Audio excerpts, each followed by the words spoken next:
Thanks for joining me today, everyone.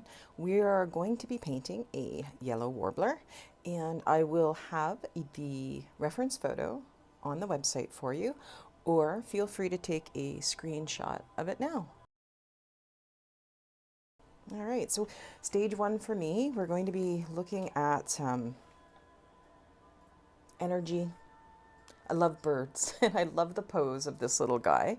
And I did get this reference photo off Facebook, and I asked permission of the photographer to use it. And that information I will share once I post the photo to any of my social media accounts. So I do recommend, like, if you see things that you really, really like online, ask the person who's taken the photograph or posted the work if they mind. Because I think in a lot of instances, people are really generous and would just love to see that what they did got out there in the world, and it was pleasing to people. So I'm going to start with a bit of my green gold. I really like the color scheme. I think that's part of what made this little reference photo so appealing to me. It's bright, it's cheery, it's got lots of energy. As far as the colors go, it's very spring-like, very much timely, and the moment is good for us here in central Ontario, because these guys are just coming back from their migratory paths, and I'm seeing lots and lots of birders posting photos of them. So with birds, I always love the spontaneity of their movement. So I really do like to do a lot of dribbles. So I just added a bit of water. Now this is my high flow golden green gold. And it doesn't take a ton of pigment to go a long way. I added just a little bit of water to make it really fluid. And I just did some dribbles on a dry piece of Yupo paper. So I don't have a specific idea of changing this reference. I think it's just adorable the way it is. I've cropped the photo from the original just so I have a bit more of a close-up of this little guy. And so really what I'm going for is a bullseye composition.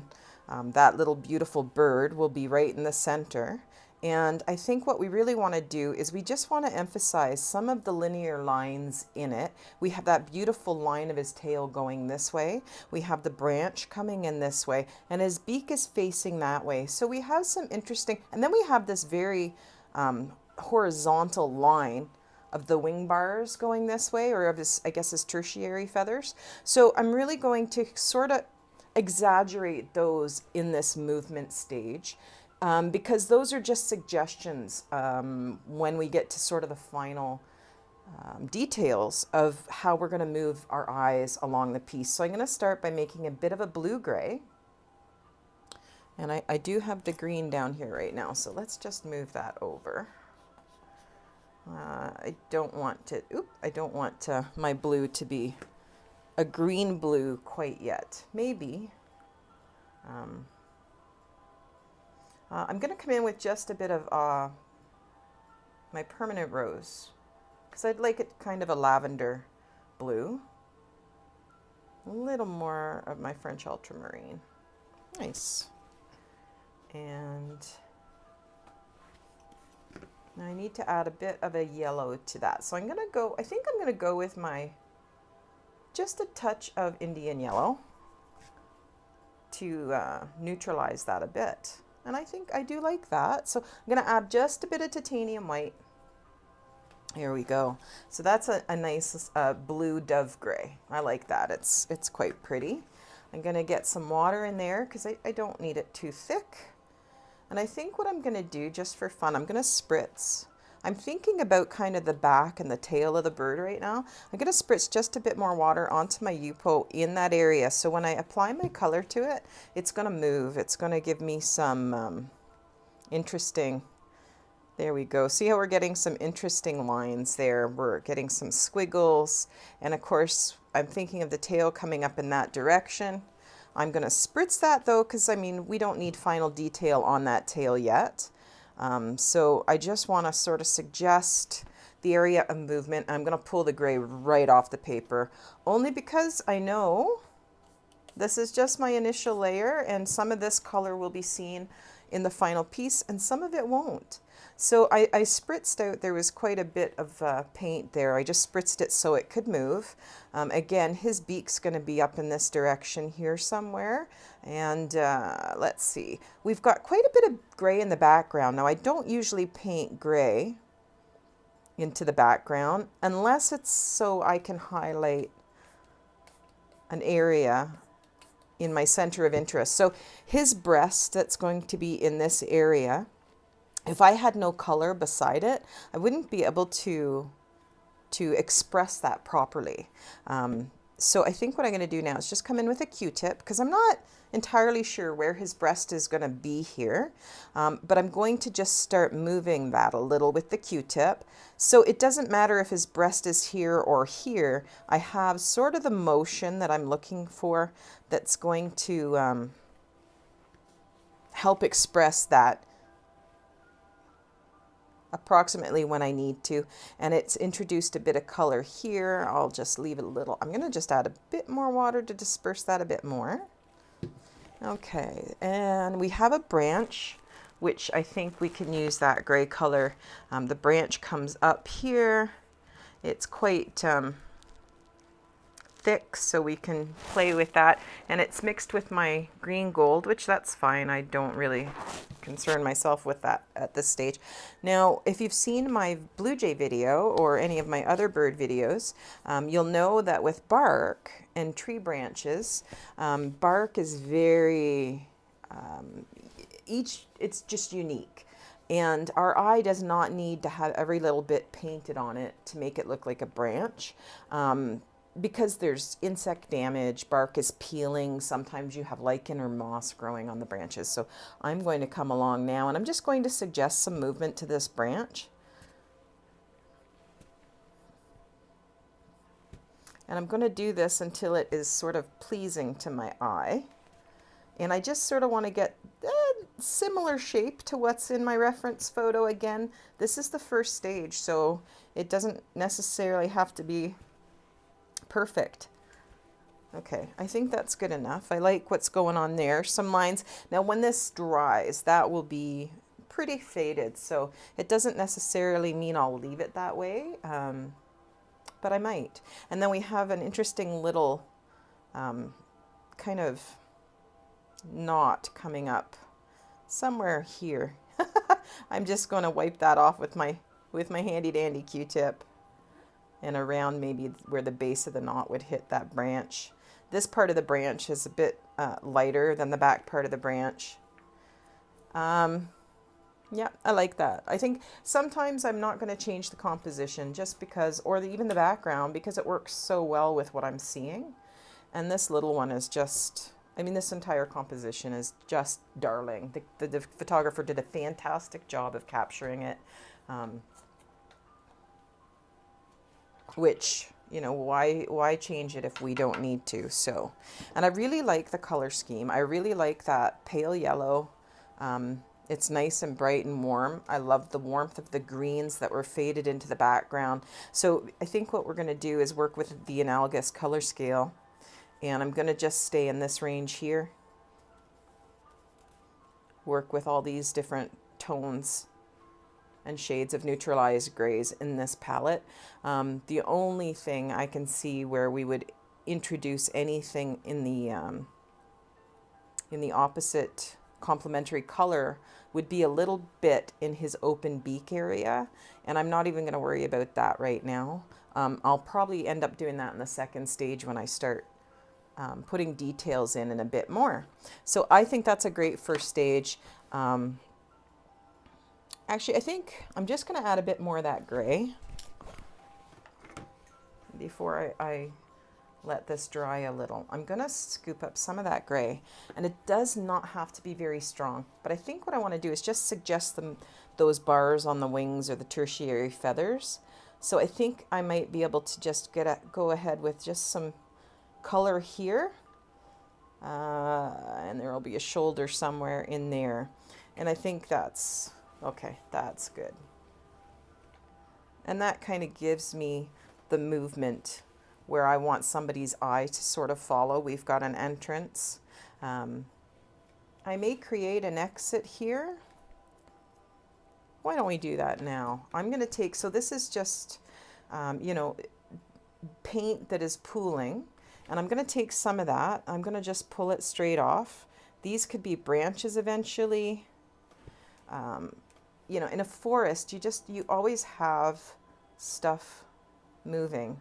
So we don't know where this bird is, and we're just creating a bit of visual interest here. So it doesn't necessarily have to be perfect. It's just interest right now. It's just stuff in the background, and I'm not going to worry about whether it's in exactly the right spot. So that's it for stage one. I'll let it dry. We'll come back in and start positioning the eye, the beak, and the legs, so we get a better sense of his proportions and where we need to add more detail. We'll see you shortly.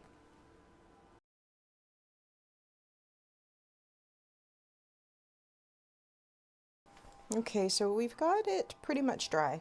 I use a blow dryer in between scenes so I can get it dry a little quicker and continue working on one piece at a time. And I had an interesting little thing happen to this piece. You'll see right here that the blow dryer blew a little puddle of water or paint.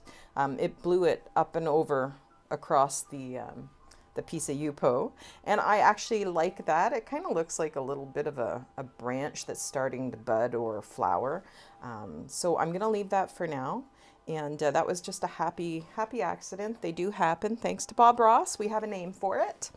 And I've got a big puddle of a warm color that sort of mixed on its own here between the green gold and the ultramarine blue gray that we made. So it's very wet, and I really, that's going to be somewhere on the head area, and the head is actually cooler as opposed to warmer, and that's a very warm neutral. So I'm actually just going to lift that damp puddle up and off, just because it didn't suit my purposes there. So I thought, well, I won't finish drying it, and I'll just get rid of it, and then that leaves us that lovely cool undercurrent there.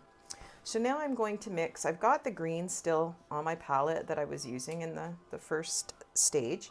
And I think what I'm going to do, I'm going to just use that green with a bit of titanium white. It's neutralized. I mixed that gray blue in with it too. And I'll just use that color and my 1/4 inch flat brush to start placing the features. I'll add a bit of titanium white to it. And we're just getting a kind of grayed out green. And I think, so I know the head, and basically what I'm looking at now is I cropped the photo so it was a perfect square, because I work in a perfect square format. I just like it because it's different. It feels more contemporary to me than the old standard landscape 8x10s or 9x12s. So I'm going to come in. I know the beak is going to be approximately in this area. I'm going to come in and just start to suggest where I think the beak will be. And it looks like that bottom part of the beak does extend just a touch past the upper. And again, these are, going to get perfected as we come in and add more and more detail and more color. So I know that the top of his head is going to be approximately coming out at that angle. And I just want to check, there is a line that extends from the top of his beak here down at an angle to almost his shoulder. And I'm just getting that angle. It kind of comes down this way. And then his shoulder would be in here approximately. So we have his wing bars somewhat in the right spot, but not 100%. These guys here, or the wing feathers. Now his chest will come up this area. And I like that we're using this green gray as well, because I feel like it will meld into the underlayers nicely by the time we get to the final stage.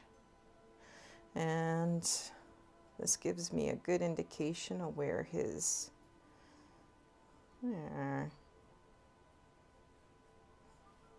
His belly, his wings here, and they will. I'm going to go back up to the head now and sort of meet myself halfway. His eye will be in, he's such a big, beautiful eye. Just big, big warm eye. I'm just sort of making it extra large right now. And then I'm going to come in with my color shaper and maybe my Q-tip too. I'll see approximately here. And I'm just going to do some circles with my color shaper. And for now, I'm just going to leave it like that. You know me, we'll come back in another stage and we'll fill in a lot more detail there, but at least that gives me the placement of the eye, the approximate shape of the head. He's got a bit of a, his head, the back of his head comes down a little before it meets his body. The shoulder comes, yeah, so far so good. It might be a little difficult for you to see on the camera. I hope not. I hope you can see that okay. And then we come up to this interesting thing we have here for his tail, and we have his little rumpus going all the way up there. He's such a cutie. I just love this little bird. Down here and meeting the wing bars, which I think will come approximately. This was a bit low, so the actual wing bars will sit in this area here. And then we have some more here. Wonderful. Okay, so I'm going to start mixing up a bit of a color now. And he seems to have, there's a lot more of the cooler tones in this piece than the yellow. So I'm going to start by depicting the cooler tones. So that will focus our efforts on his head, his wing feathers, his tail feathers, and the branch that he's on. And then once we get those details in, I'm thinking we won't have a lot to do here in his, I bet this will be our center of interest, and then we'll move eyes down this way through here. I'll darken this area up here. It'll bring us down into the branch, which will go this way. We'll come up into the legs, up this way, back this way, and down. So that's sort of, it's a bullseye, but we're going to slightly move eyes around that bullseye. So, and a lot of that's with using cooler colors. Now I'm going to introduce a bit of magenta. It's actually Permanent Violet Dark. I love this color. And it's, I'm going to introduce that into this gray as well. And we're going to add in some titanium white. I like this. This doesn't really have anything in it that's neutralizing it. This is just basically ultramarine, Permanent Violet Dark with a bit of titanium white in it. And I picked up a bit of the green that was already down there. So I'm going to come in here kind of just at the top of the head. It's not as dark as the darkest darks in this guy, which is nice because then I can work a bit when I get to the stage of adding the darkest darks. We'll easily be able to cover this up. And again, I'm using my 1/4 inch flat. I really like it because when you're placing lines like wing bars and wing feathers, I don't have to draw a straight line this way. I can just dab and connect my marks, which I find adds a lot more interest. Now, in this area, I'm just going to come in and break that line up a bit more with my color shaper. These are really tiny, minuscule feathers in this area on birds. So I don't want big, long lines. I don't want tiny, tiny dots. I want something that's going to suggest that there's more going on there without having to paint all the detail in. And I'm leaving this area. I'm trying to leave that quite pale because we will be coming in. He's got that beautiful yellow dot that's highlighted by a bit of sun just hitting him right here. And of course I want to be able to represent that properly. And there's a bit more of this in a darker sense over his eye. And again, I'm going to just put some of this gray around the eye. Now his eye will be our darkest dark. And then he's got that lovely pale ring around it, but that pale potentially, I'm basically creating it out of the gray there. And we may keep that line, we may not, we'll see. But instead of painting a pale line in, I'm putting paint down and I'm making a pale mark that we can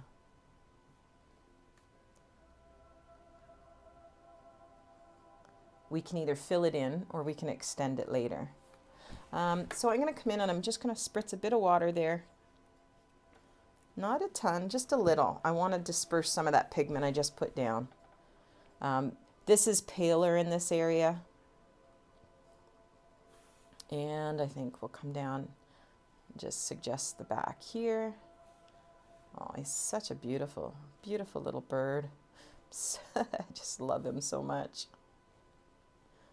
And just imagine he's just singing and he's so happy. I think he's just telling the world how happy he is. And look how this pretty purple, you know, we can layer a bit more of a blue tone over it, or we can glaze a bluer tone over it, or we may leave it just with this purpley tinge to it. We'll see as we start to develop a lot more details. But it's just, it's so pretty. And it's pairing off quite lovely with this beautiful green gold that we've already got down. So his wings and his back are fairly pale in this area. So I'm going to try and just leave that without a lot of pigment in it. It's just a little sunspot. So I'm going to pick up some of that paint to put down, just using my dirty Q-tip here. I'm okay with having stuff appearing there for now. I can fine tune it in a bit. Okay, and he's got a little bit more of the sun highlighting his feathers in this area as well. And then we'll just do that. Okay, I'm going to pick up my color shaper now, and I'm going to make just some longer lines with it, so it can suggest, those lines can suggest the edges of feathers. And sometimes that's all we need to do to suggest that there's feathers happening there. So now there is a very pale wing edge coming along the bottom here, and I may be able to just pull that out with my color shaper. There's a bit of moist paint here, so if I pull, I just have to make my color shaper a bit wet, and oop, it also makes a funny noise. Okay, so that's pretty good. I can work around that. I'm going to drop in there. That wing feather is going to be creating a shadow underneath it, so I'm just suggesting the shadow now with the blue magenta paint that we made. And I'm going to come in, there's a bit of a shadow under here as well. I'm going to come in here.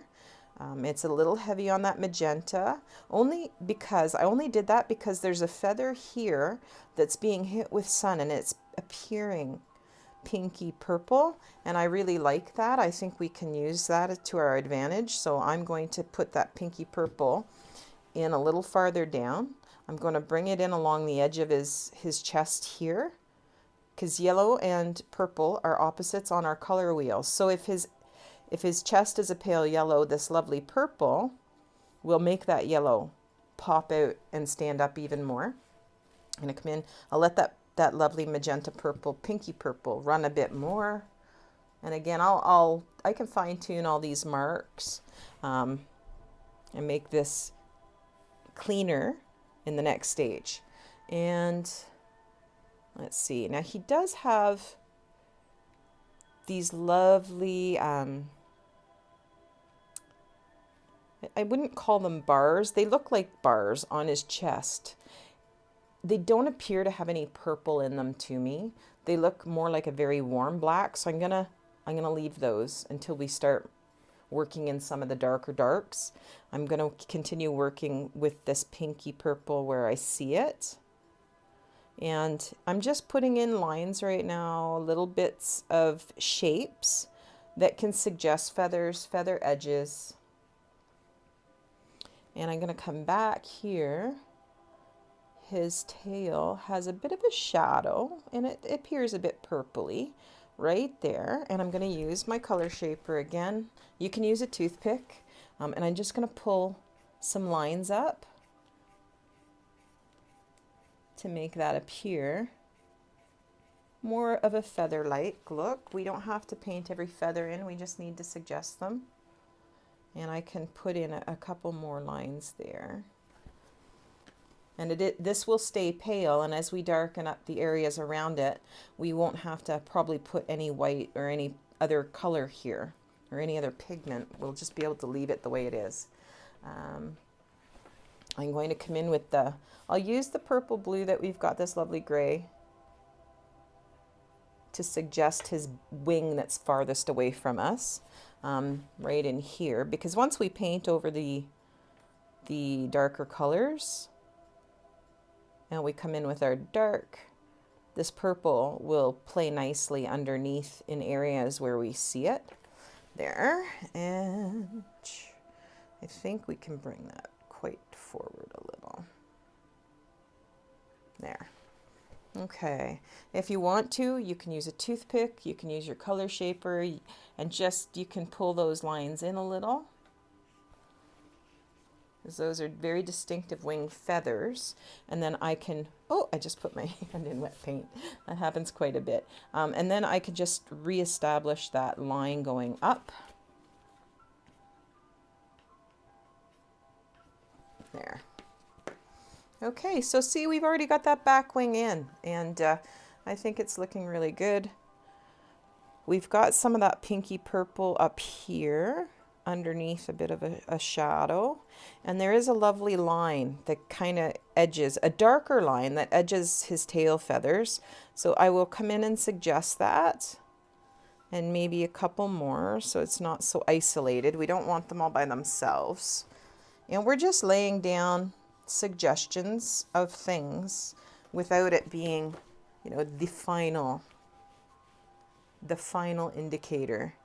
And so now we'll just come in and drop a bit of this color in here, and I think in the legs I'm going to mix a bit more of that up. So that was just a bit of my French ultramarine mixed. I'll just mix it in with what's on the palette already. Tiny bit of titanium white. Pardon my snifflings. Allergy season here the last couple of weeks has been crazy, and my allergy medication's not keeping up with it. Okay, so I'm going to come in and I'm just going to drop in where I think some of these it's not the feathers that I'm painting, it's the shadows in between the feathers, and it's the area of light in between them that is the actual feather itself. And then of course the space between them gets farther apart. I'll leave that like that for now, and we'll come down now to, so we have this lovely little knot on the branch, and I can suggest I'm painting right over this lovely bit of texture that was created from the paint drying.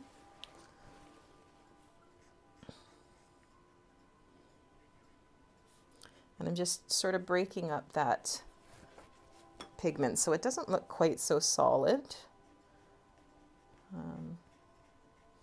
Branches have so much texture on them that light is hitting them, it's refracting off them in all sorts of different places. So I'm not worried about creating the entire branch as you see it. I just want to make it look like a believable object that this bird is sitting on. So he's not this beautiful little bird floating in the outer space of the center of the page. And I think I'm going to just bring this branch right off the page. It ends there, but I'm not in love with branches ending in a piece. I really do believe we need to have entrances and exits. I think if it ended abruptly there, it just wouldn't appeal to me in the long run. So I'm just coming in.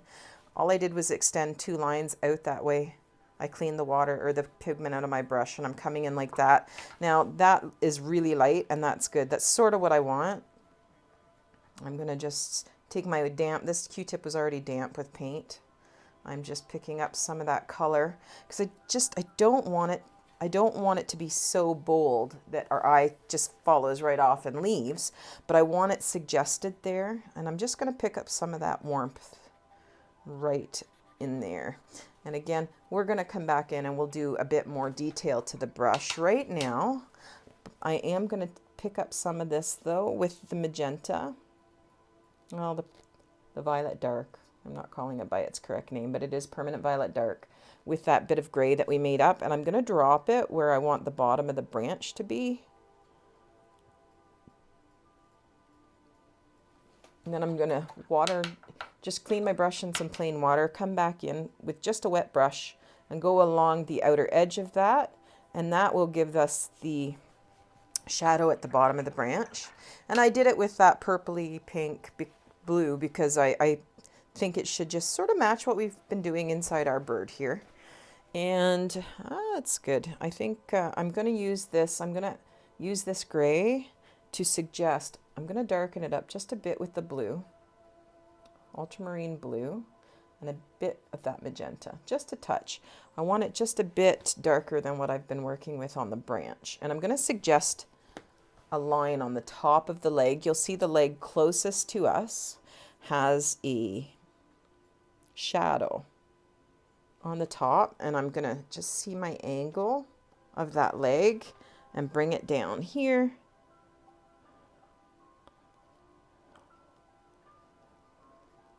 And if you follow the angle of this leg, it does go towards the end of his belly area. So that is, you know, pretty indicative of the angle that I need. So I'm going to come back in, just put a bit more paint there. Take my color shaper. You can use your Q-tip, or you can use your toothpick, or you can use just a fingernail with a piece of damp towel. And that gives me the leg closest to us. I'm going to take just a bit of water, and I'm just taking a bit of that color off my brush, and then I'm going to come in and just suggest that back leg. I'm not worried that it's got a very kind of pale salmon color to it. I'm not worried about that right now.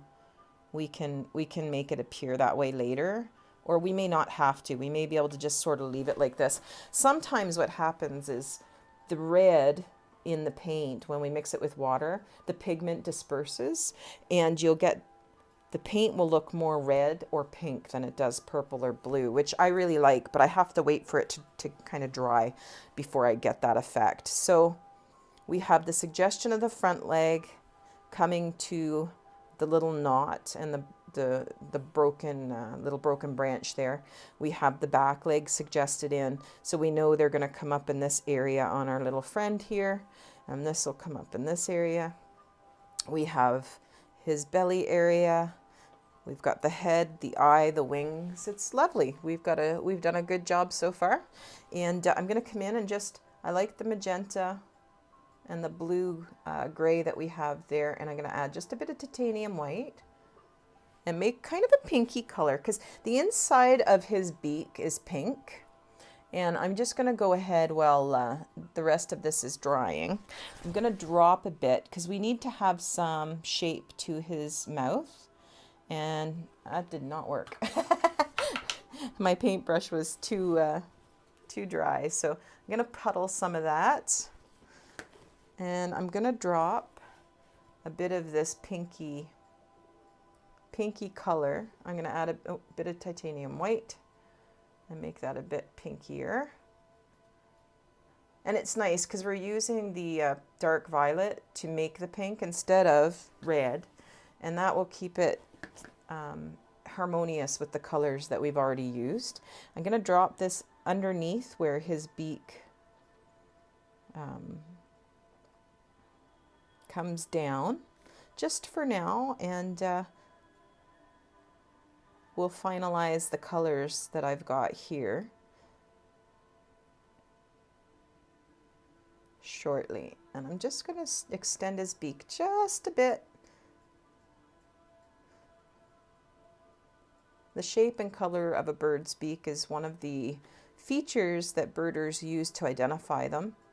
So when it comes to painting birds, the one thing I do like to do correctly is to make sure I've got the beak the correct size and the correct shape and the correct color, so people can identify it properly. So I'll just use my, what should I use? I'll use this color shaper because it's got a nice point on it. But so when you're looking at a bird, so beak shape, beak color, very important in identification. Sometimes bird species are so similar that it's the little details like this that will identify one species between another. Again, with eyes, they have eye rings, which this guy has a pale eye ring. They also have eye bars. Some species will have a pale bar or a dark bar above the eye. We don't have an eye bar on this fellow.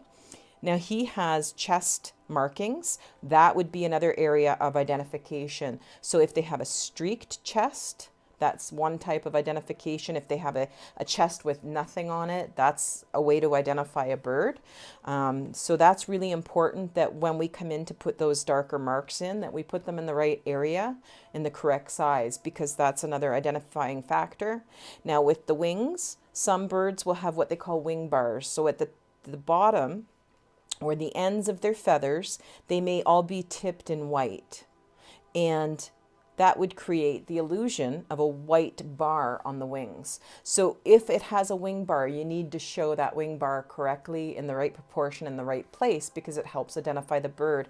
And so basically what I try to do is make sure that those key identification factors are right. And if there's only 3 of them, I do those 3 things to size, to the right color, the right proportion, and then the rest of the painting does not matter, because people will know by those identifying factors that what they're looking at is a chickadee, or what they're looking at is a warbler, or what they're looking at is a cardinal, and everything else is superfluous. It doesn't necessarily have to be shown 100% in detail the way we are those areas of identification. So that's one of the things as a wildlife painter I try to do no matter what species I'm painting. With wolves, I make sure the eyes are gold, because wolves have gold eyes, yellow eyes. If it doesn't have gold or yellow eyes, it's a species of dog. That's how simple it is. The nose pad and the paws on wolves are larger than what they are on coyotes. So I try to also make sure that I do the nose pad large enough in proportion to the rest of the face that it can be identified as a wolf. So those are the things that I look for. Things like moose, they're pretty easy to identify. White-tailed deer, again, there's not too many things. As long as they've got the white tail, you can pretty much tell what they are. But with things like birds, where there's hundreds of varieties that are all very, very similar, some of these things, these key characteristics, I like to make sure I represent correctly. And then the rest of the painting, I just have fun with. So I'm gonna let this dry, and then we'll come back in with stage 3 and we'll start adding the fine detail. I'll keep building up more of the detail.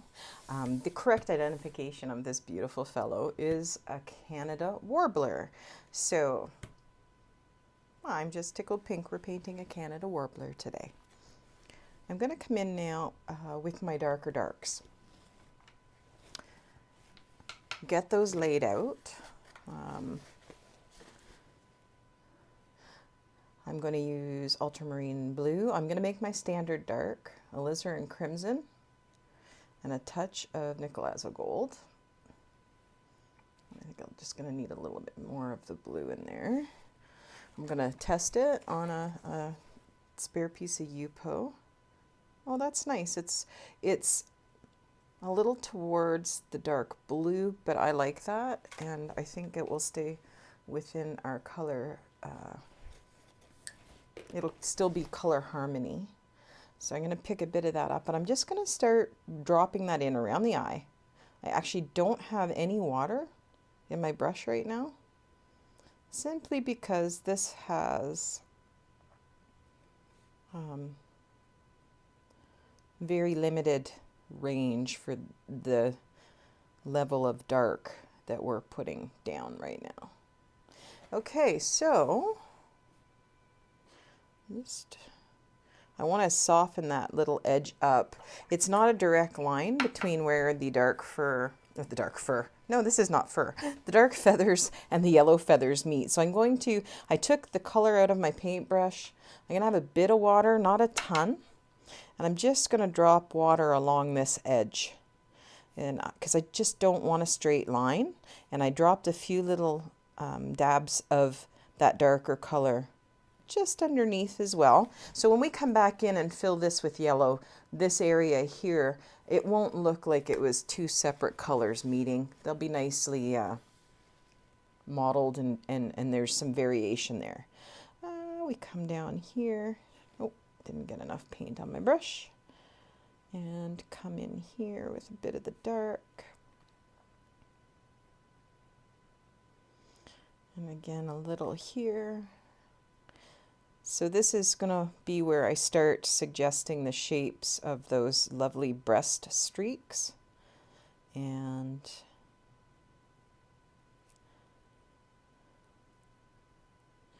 if you feel, like you have made these too large, you can come in. I'm still using my 1/4 inch flat, but you can switch to a small round brush if you want.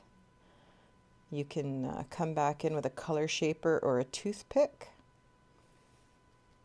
and change these. I think I gotta make that one in the center a little bigger.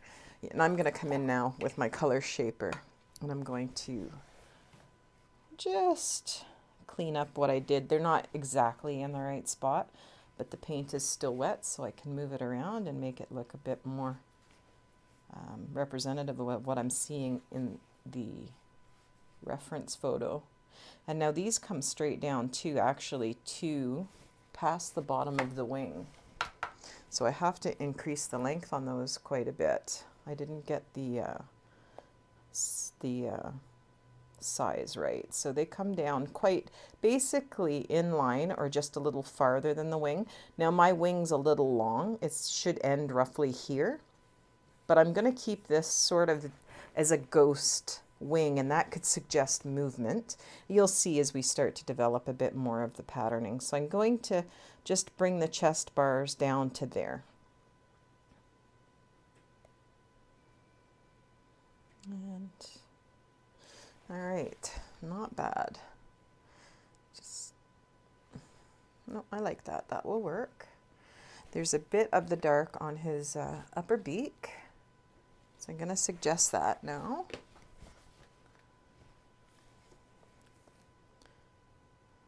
And I'm just dropping my brush down flat. I'm not painting a line.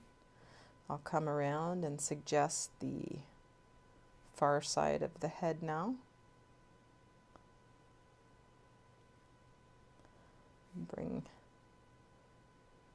And I'm just dropping it on the edge of where the head I feel ends, and then we've got a bit more in the center between his, what would be his two eyes. We've got some here. It's not one solid block of dark, so I'm trying to avoid just painting in a big brush stroke. Sometimes it's these little nuances.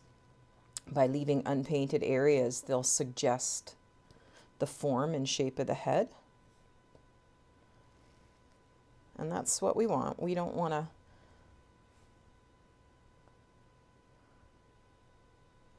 too much consistency.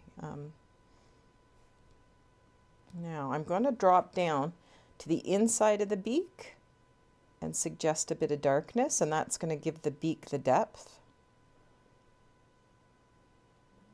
because the inside of the mouth is where it goes down into his little gullet. It's such a cutie, this one. I just love this photo. This reference is amazing.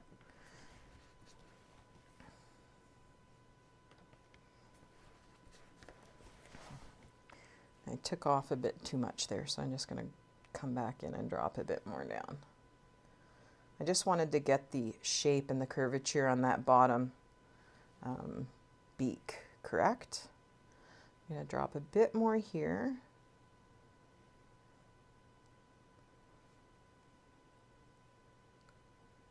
And that sort of meets up to that little area of dark or patch of dark. There, okay. Very good. I just need to mix up a bit more of our dark.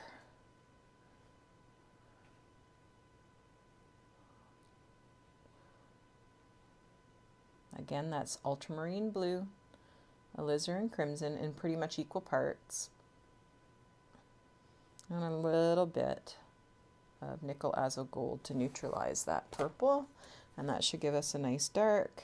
Oh, yeah, I think I want just a bit more of the blue though. And that should give me closer to what yeah, that's closer to what I did have. I want to keep it sort of in the same tonal range and the same color family. I'm going to come down now and I'm going to come along the bottom edge of the wing. So we've got a bit of a shadow there. And don't need it too dark. So I will come in and dilute this a little with a wet brush.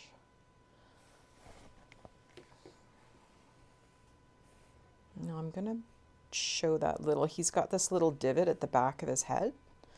I'm going to represent it there a little. And we've got, before that paint dries actually, what I'll do is I'll just take the color out of my brush, leave my brush a bit wet. I'm going to come in and I'm just going to soften that, because that will be a shadow at the edge of that feather. And soften that just a bit there. Don't want, in the shadow areas, we don't really want hard edges. Shadows are darkest.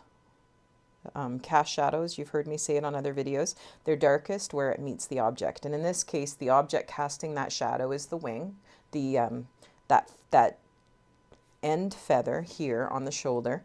So underneath that, as the shadow moves away from that feather, the shadow will just dissipate. So we don't want a hard line edge for that shadow. It needs to soften. So I'm going to come to the back wing here. I'm going to drop in a little of the dark, and I'm not going to cover every spot with the dark because that purple is reading as a dark too, and it's so pretty. I don't want to cover it up. It's a lovely pinky purple that I think once we do have more of the darks established on our little Canada Warbler, I managed to get just a spot of it in the middle of nowhere there. There.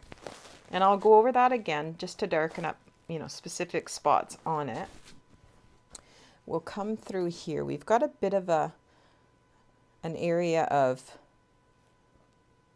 definition that says, wait, this is not dark. This is dark, or this is a different object. So I'm going to extend just a bit of that dark there, but I am going to break it up with my color shaper and push it up into the tail. So it's not so important. We want to take the emphasis off of that line, but at the same time, we want that value change there. And that just tells our eye, oh wait, this is an object in front of that object. That's all. It's like an outline, but if you're outlining, you have a solid line, and I don't want a solid line. That's why I broke the line up. And now I'm going to start bringing that dark in. Some of the cracks between his feathers.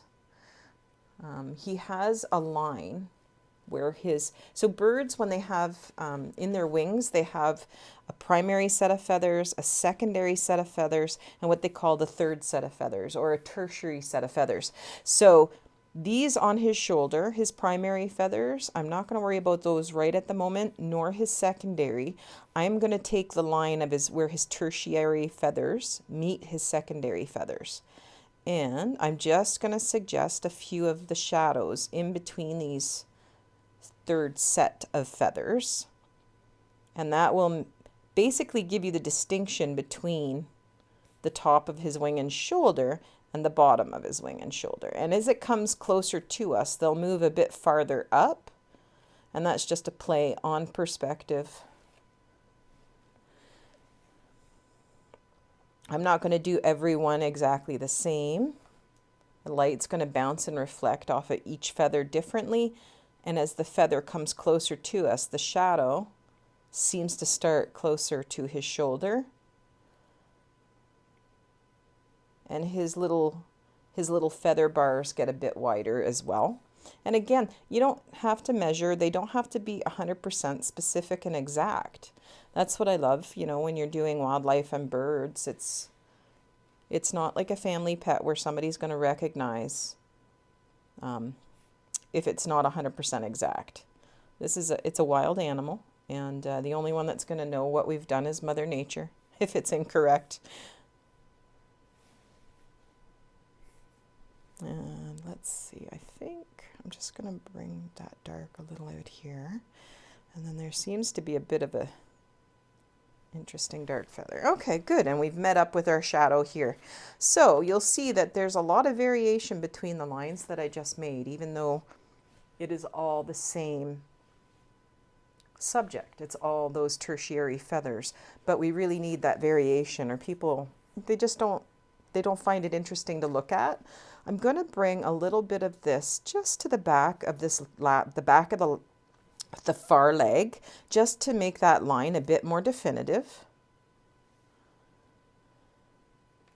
It doesn't have to be exact, and in fact, I'm going to pick up just a bit. Oh, I picked up just a bit too much. Okay, I just want that to be read as a leg as opposed to not being a leg. And I'll bring a bit of that down and extend it so that shadow that's on that leg closer to us, the forward leg, is popping quite nicely. And then of course we have this broken twig on our branch. And I can even go so far as to suggest the top edge of that branch. It's very pale though. I don't want to make too dark too quickly. I want to build it up. The darkest area is going to be here and here, and we're going to vary the darks in between these two areas to carry our eye.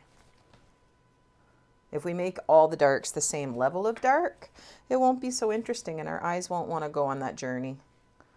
I'm going to come down. There are some very, very nice darker shadow lines in his tail. And I'm going to just bring them, suggest them in.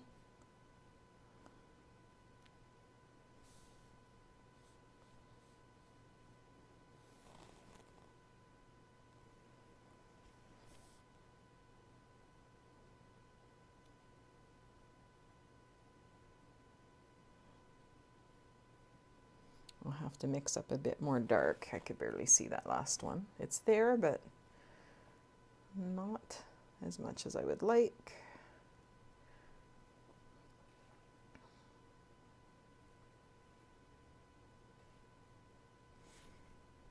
I'll just test that again, see where I am in color-wise. That's good. A little warmer than what I had, but that's okay. It doesn't have to be perfectly the same or exact.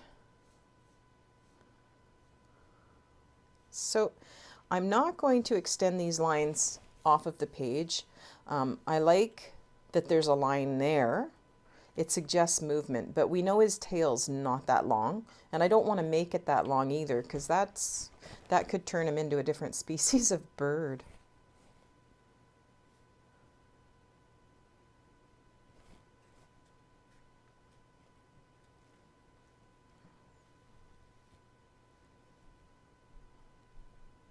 Okay, I think I'll leave that for now. Now I'm going to mix up a pale blue because he's got these lovely pale areas where I think the sunlight's hitting that gray and it's sort of highlighting the blue, and I'm just going to use a bit of my ultramarine. I'm going to mix it with my manganese blue to cool it down just a little. And then I'm going to add just a little tiny drop of titanium white. Nice. I just want that pop. I want it to pop as blue. And I'm using, it's not a ton of water, but I want it a bit wetter. I want it to puddle a little, but not a crazy amount. And I'm just going to bring it into areas that to me are reading blue to my eyes, where the shadows and the sun is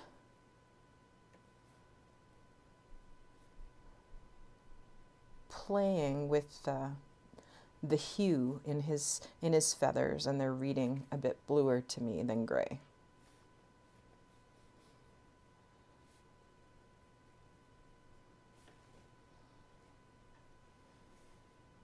This forward edge there. And I feel like I'm picking up a bit of like a blue hue up in this area around his eye. And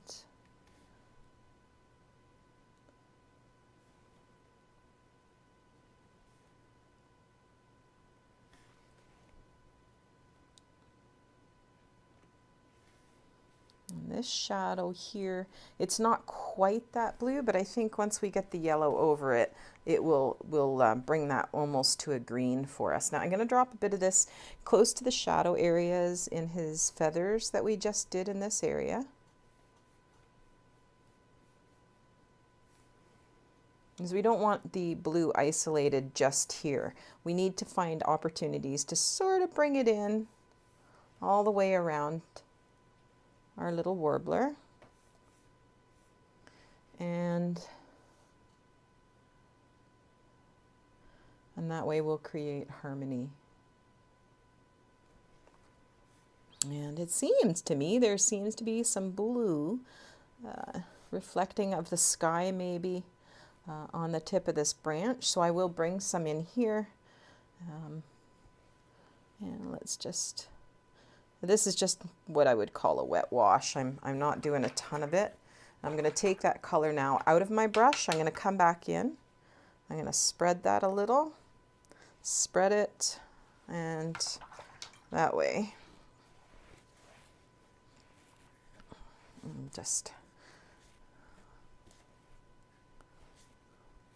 And again, I'm just sort of making tree-like lines on the branches. That's good. Oh, and that I find a little too solid, so let's grab a Q-tip. And he does have a shadow there that I think we'll be able to play with shortly to help create, but that's just a bit too solid of a line. And again, here I'll just pick up a little bit of that extra liquid, the extra water, and there. The blue is still there, it's just not puddled as wet as what it was, which is good. Okay, I'm going to mix that blue into the darker color we had a bit earlier. And that will still be a dark, but it'll be leaning towards the blue.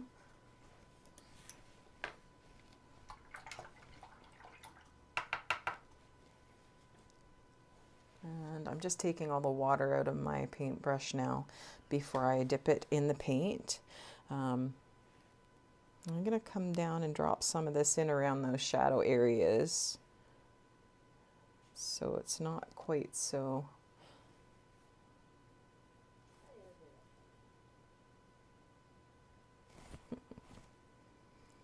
not quite there. And we'll drop some of that. It's a nice gray blue.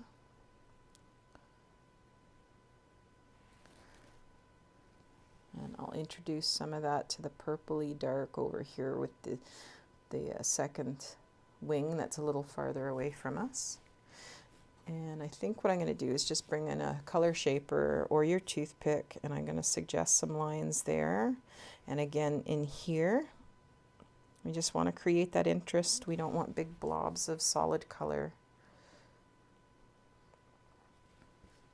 Okay. I'm going to start dropping in a bit of yellow. I'm going to come in first I'm going to use the pale yellow that I have here. This is the Hansa Yellow Medium. And if this doesn't pop, we may have to come over it with a bit of yellow mixed with titanium white so it becomes a bit opaque. Yeah, this is nice. It's giving me a nice golden hue, so I'm going to continue with it.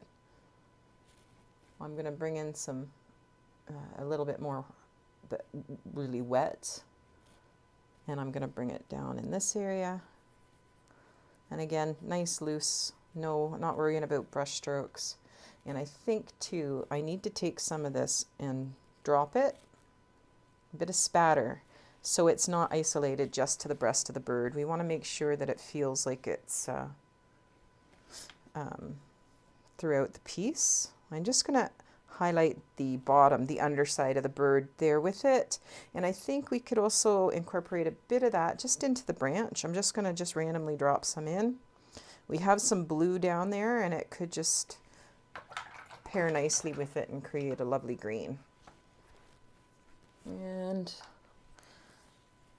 I'll drop in, I took the color out of my brush and dried my brush, and I'm going to take just the pure pigment now. Pretty much, I'm not adding any water. I'm going to bring that in just above his beak for now. Now it's not as yellow as I would like to see, and that's okay because we'll build that up. But I think that's pretty good for now. We get the idea that his rump, or that his belly and his chin is yellow. Now what I'll do is I'm going to make a little puddle of this. Actually, I'll just move that right over because it's mixing with the blue that I had down there and it's making a darker green, a greeny gray. And I'll leave that. That might come in useful for just an alternative value for other areas we're going to fill in later. I took some of the color out of my, took some of the moisture out of my brush, so my brush is pretty dry right now. And again, I'm going to take that Hansa yellow and I'm going to add titanium white. So titanium white is slightly opaque, and when I mix it with my Hansa yellow, you can see it's getting quite it's not quite as transparent as what it was, which is good. That's kind of what we want. And I'm going to take that now and go in over some of the detail here.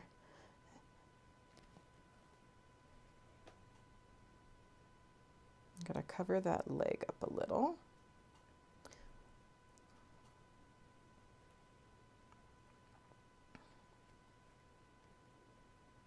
And I'm just using different strokes. I'm using the side of my brush. I'm using my brush flat.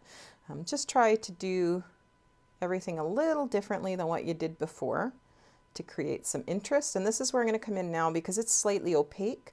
I'm going to pull that color up and over that line that we made between the two, so it has a bit of variation. And I'll bring some of that opaque yellow up as well above his beak. And I think, nice. I think that's the only areas I need that for now. So I'm going to take some of this opaque yellow and put it over here. I need to make a color for his beak and his legs. So I'll take some of the paint out of my brush. I need that to go somewhat of a salmon color. I'm going to add a bit of the naphtha red. That didn't really do much. I'll have to add a bit more. Ooh. Okay, so now we have a bit of a salmon color, or orange. It's a kind of neutralized orange, but that's pretty good. I like that. I think I want it just a bit lighter, so I'm going to add in just a little dot of titanium white. And then I'm going to bring that in and I'm going to lighten that back leg up a little now.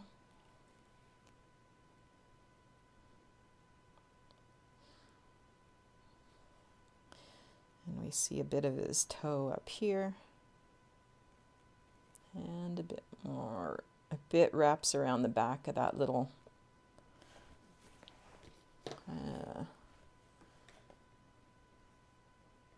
twig. And I'm just going to suggest what might look like a little claw.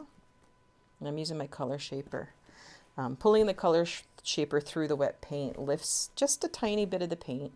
And now for the back one, I'm going to add a bit of the gray that's just on my palette, that gray green that we mixed by mixing all the colors.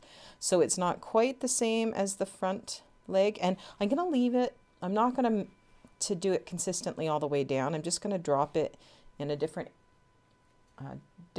few different spots. because that back leg is not, it's not really important. It needs to be there, yes, but it doesn't have to be there perfectly. So now we've just got a suggestion of it, and that's really all I wanted. That is good enough. And clean my brush off, and I'm going to take some of that moisture out. So that's, I'm happy with the way the yellow is working out. I'm going to see if there's any moisture right now, and I'm just going to pull my color shaper through it. See what kind of marks I can make, just for variation. You know, it's just, I'm just seeing what happens. I can always paint over it if I'm not happy with what I've got. And just do some here in his chin area. So it is leaving very subtle marks, which, you know, may not feel important, but in hindsight, when we are looking at the finished piece, we might see one or two of those little marks that we're making. And this is the only way that we can create those types of textures. Okay. I think that's good. I'll leave that for now. I kind of like what's happening here. It looks very much like our reference photo, even though that's not, you know, I wasn't trying to copy it exactly, but I was just trying to get a flow of his feathers in there. And nice, that's nice. So I'm gonna do that blue again. With the ultramarine mixed with the manganese. I'm going to do more ultramarine this time though, so it's just mostly ultramarine. 2/3 ultramarine, 1/3 the manganese. And then I'm going to lighten that up.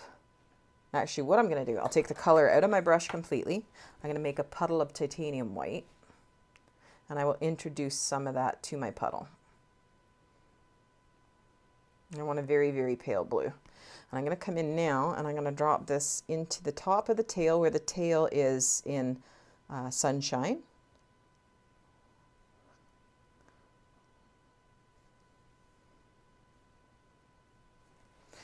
I'm going to drop that down into certain spots where that blue is lightened considerably. Now I'm going to come in with my color shaper while the paint's still wet. I'm going to make some line-like marks that may suggest tail feathers. I'm going to come down here and try and get that similar texture to what I'm seeing on the reference photo. It's very, very, very fine feathers that are in light. There. Yeah, I'm happy with that. I'll do the same here. Going to drop in some of this light here, up into this blue, down into the wing, and I like that. And again, I'm going to use my color shaper, see if I can suggest some of those really, really fine, fine, fine, fine feathers. They're very tight against each other. Good. All right, that worked out nicely. And then again, over in this area, where his little wing and shoulder are in sun. Now I will have to add more details in gray here. And I'm just sort of suggesting some of the shapes that I'm seeing in those secondary feathers there. And he kind of has a big kind of purpley feather there with a smaller one there. And then a few smaller feathers there. All right, so I'll leave that to dry. I don't think I'll do anything in there with my color shaper. Now I am going to take the water out of my brush, and using that pale blue, I'm going to come along some of these lines that I made earlier, and I'm going to drop that pale blue right in between them. So looking at the reference photo, the shadow appears on top of some of them, of these feathers, and under the dark line on others. So I'm just going to start suggesting. And again, this will take a couple of coats or a couple of layers. And as we build up more and more detail, these will pop out even more. Okay.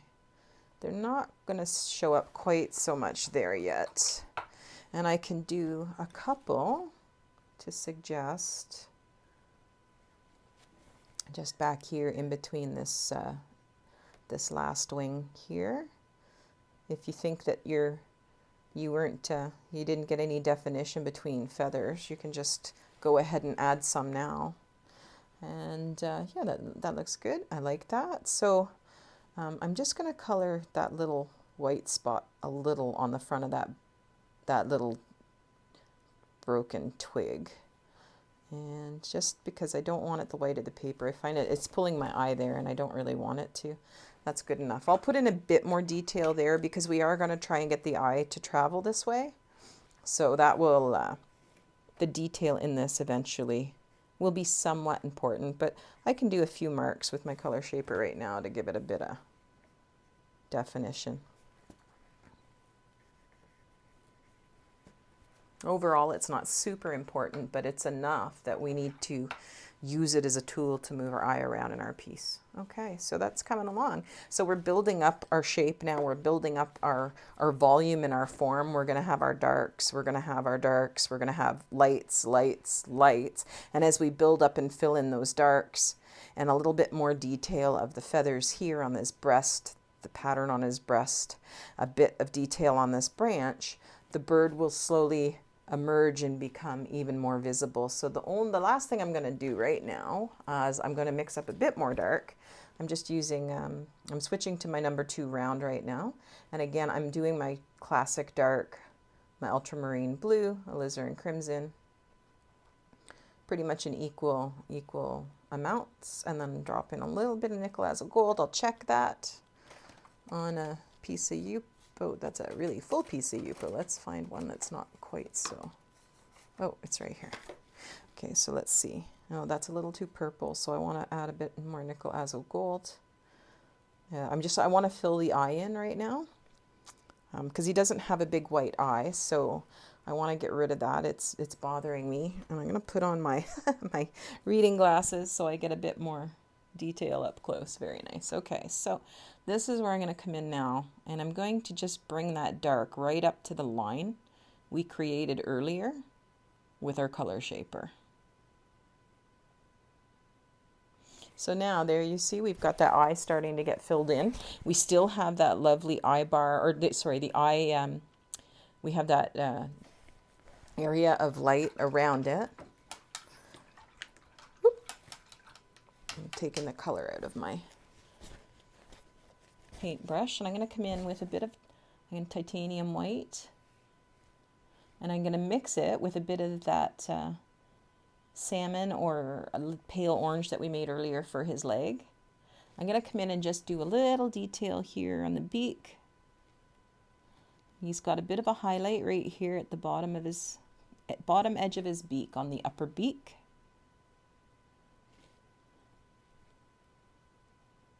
And let's see, we can try putting some here. I think I'm going to have to probably darken up some of the detail in the beak quite a bit, but I can start suggesting that right now with this. And bring that along here. And the underneath of his beak is quite translucent, so I need to lighten that up quite a bit there. It looks like there's a bit of a cast reflection of that color just down into his chin, just a little. And that's that way it's not quite so isolated so up high. I'm going to drop a little bit of that down into that front leg now. And make a few, I'll follow the bottom of it here. The bottom of the leg, and then I'll suggest it on the top. A little bit of that front foot here.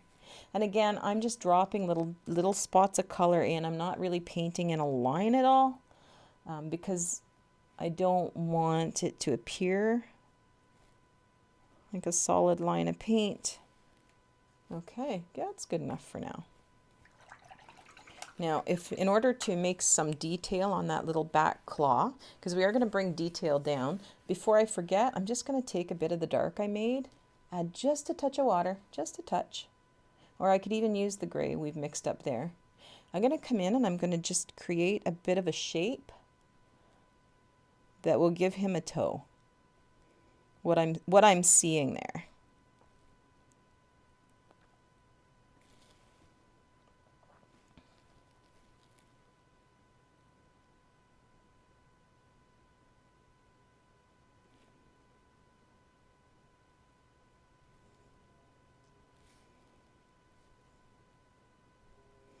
And again, I can come in and increase the level of detail here in just a bit. Okay.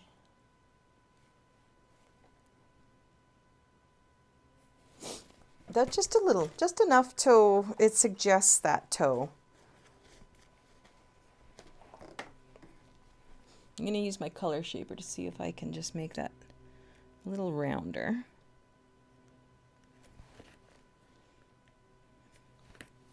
Okay. It's not as successful as I would have liked, but it's okay. It's not horrible. I'm going to use just a bit of that dark again, mixed with this gray-green from our palette, and I'm going to outline that, just a couple of dots on the top of that leg again, closest to us, just for definition. And I'm using my color shaper to pull it along, just so I'm not making one solid line with the same instrument. It gives it variation. And I'm going to just do on the top, that toe is has a bit of a shadow on it. So that gives us a little definition there. And I can just do that. And a little just towards the back. There. I'm not going to do anything else to the legs right now. Clean that up.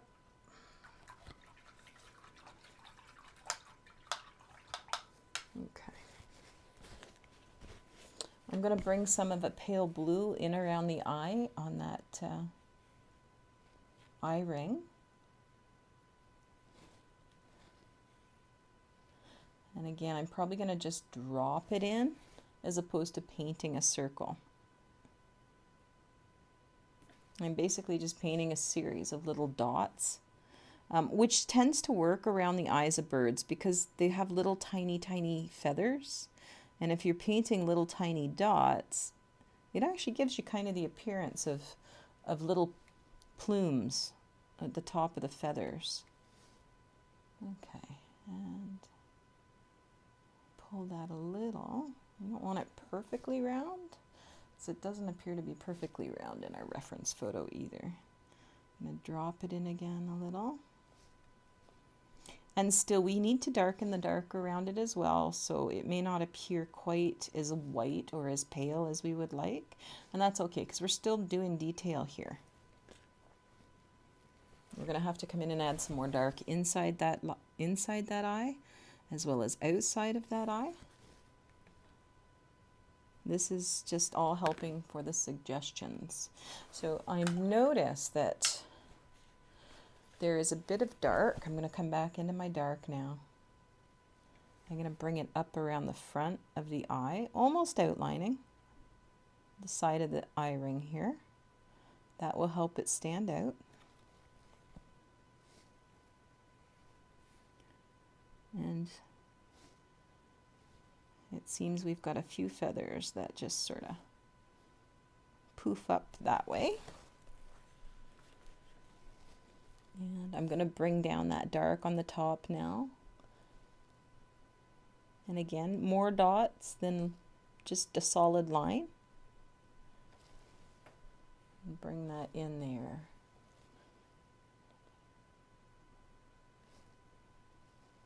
And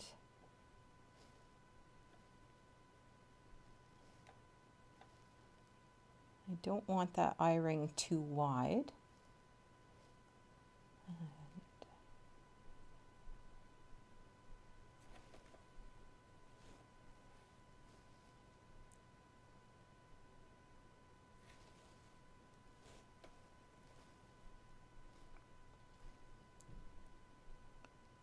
Okay, I think I'll leave it at that for now.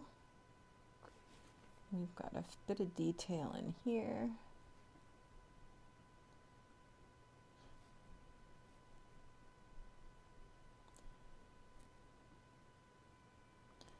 And I'm going to suggest that edge of the beak. And I am using a line, but I'm going to come in now with my color shaper. And I'm going to just remove as much of that as I can. And I will clean it up later, I promise.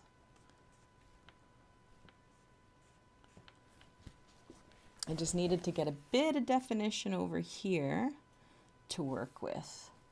And so I could help create that shape of having an open mouth.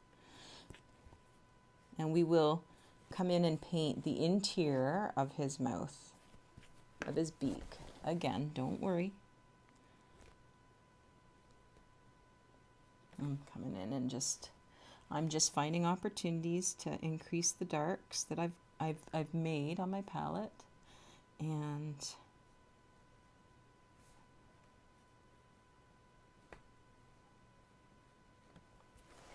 there.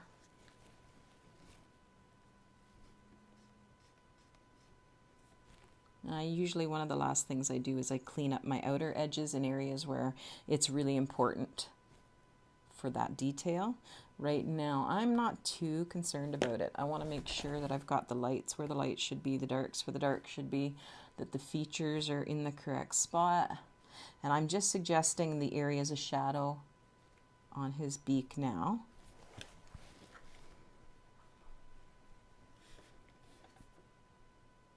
And they're very subtle. I'm not using a ton of paint. I'm using light touch.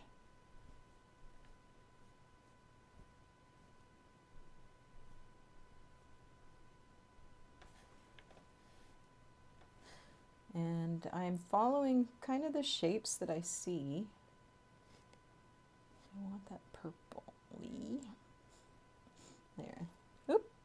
Oop. Lost my paintbrush. So there's a little bit of a shape here that's going to help us create some depth. I'm going to put it in and then lift it with my finger. And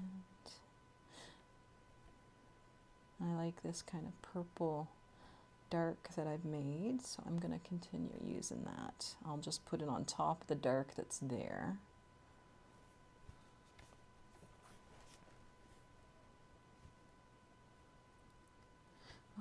I'm going to drop some of that in because it is a purple into the area under his chin.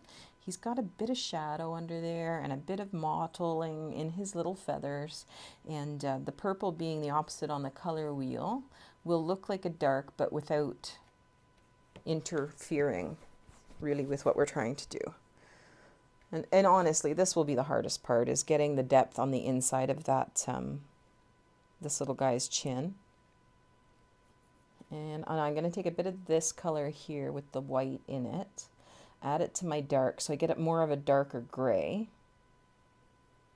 I want it a dark, but I don't want it as dark as what we had, because I want to add, there's a bit of a highlight on top of his eye here.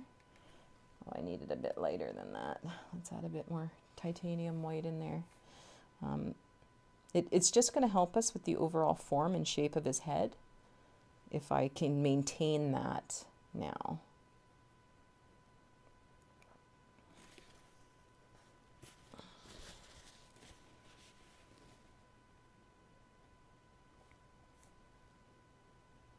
There we go. That looks nice. And I like that color, so I'm going to bring it in and just drop a bit here as well, so there's some variation in this area here where it's going to be highlighted and it's not quite. Oh, chilly breeze just came through my window. Yikes. Okay. And then again, I'm going to add that right there. Okay. And go over that. A little more there. So I'm building up those values here. This is our center of interest, so I really, really want to capture attention in this spot.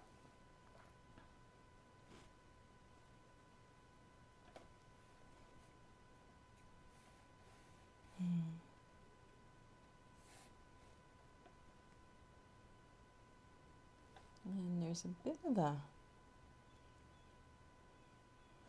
dark spot in his eye ring there. Probably an old injury, a scratch, a feather molting or something.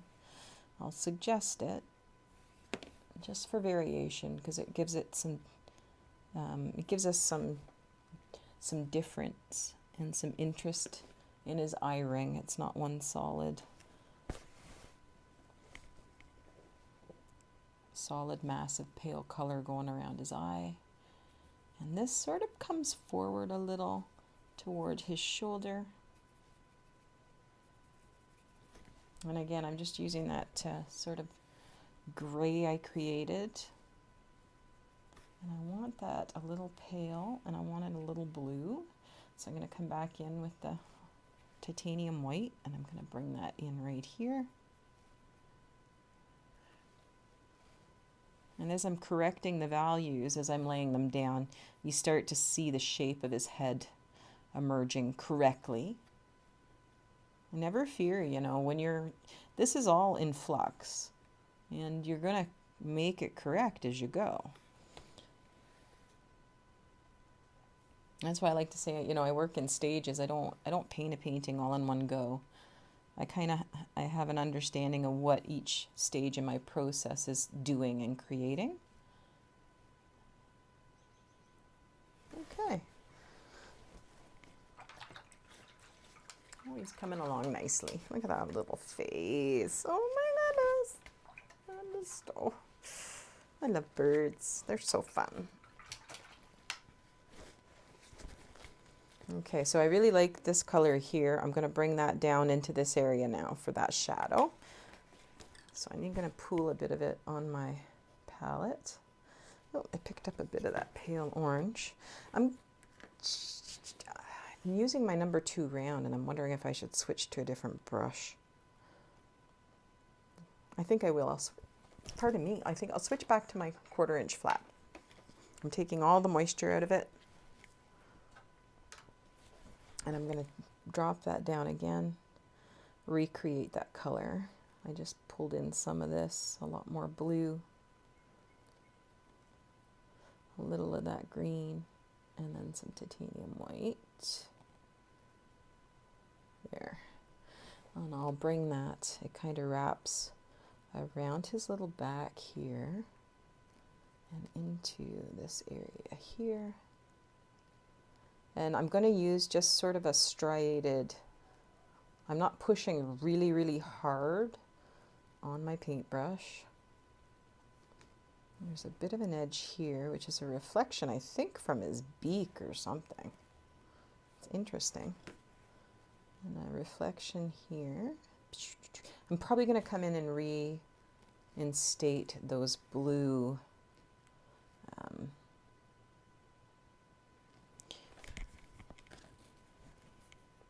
there's just a 2 kind of shadows of feathers that you see there. And I'll do another blue glaze on top of this just before we're done to help suggest the detail there. And let's see, I'm going to come in. That comes almost down to his shoulder. And we have a bit that comes up this way. A bit like that. Okay.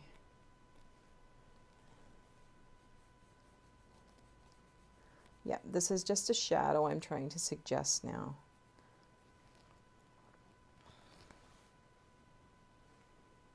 And it sort of meets the tail here. There. There, he's starting to take some shape.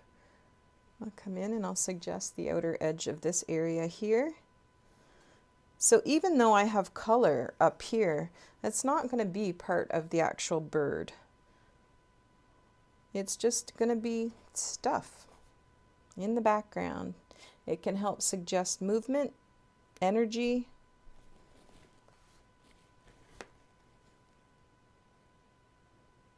Okay.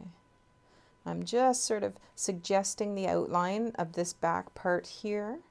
I did a little here. Not a ton, just a bit, just enough. And I'm going to come in again just behind the eye here. There is a bit of a darker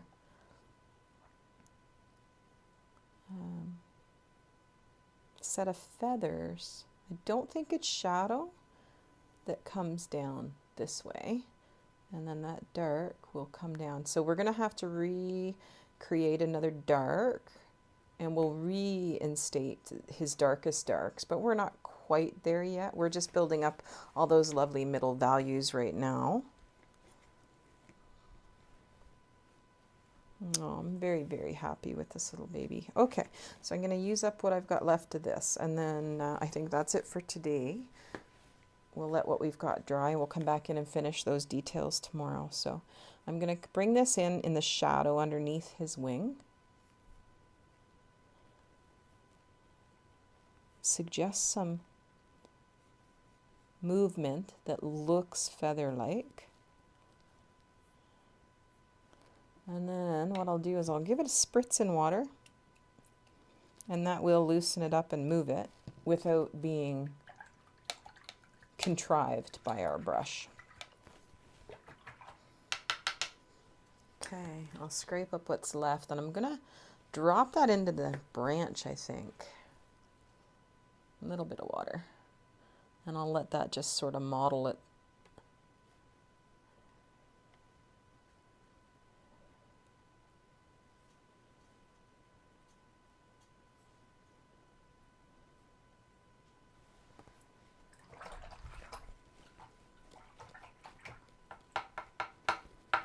Nice. All right. Well, we'll let that dry. We'll come back and do those final details. Okay, so continuing on, everything that was on my palette I've just scooped into a lovely neutral gray there. It's a bit on the greenish side, which is fine. I don't mind that. It will definitely harmonize and create color unity in our piece today. And let's see, I'm going to go with a round brush, probably a number 2, because we're getting into some of the finer detail. And I like this Scepter Gold. It's a sable synthetic that's made by Winsor & Newton. It's holds lots of pigment, lots of water, lots of color. I'm going to go ahead and I'm going to mix another dark. I want to build up the dark on the breast of the bird and a little on this back wing, and a little inside the shadows in this area here, and see if we can get the eye moving in this pattern a little. So I'm going to go, actually, instead of using my brush, with the finer brushes, mixing color can be really hard on them, so I find it's probably easier to use my palette knife. So roughly equal parts alizarin, ultramarine blue, a little dot of azo gold. I'm going to mix that together. It looks like I may have to add a bit more gold to it. Yeah, it's quite purpley, so I'm going to add a bit more nickel azo gold.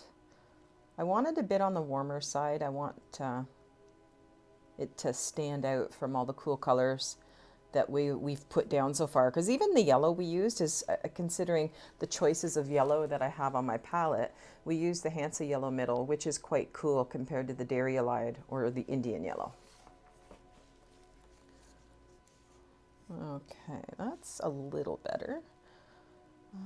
Just a bit more, and I think I may just add in a little more red, but I'll check first. Oh, that's quite nice, actually. I think I'll leave it there. And I'm going to just go ahead and not using any water in my brush at all. I'm going to pick up some of that pigment, and I'm going to come into the breast and start defining some of the spots that I'm seeing.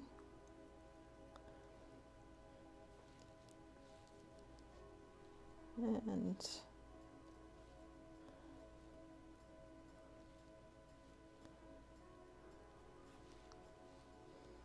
now these are very, very tiny feathers in his plumage.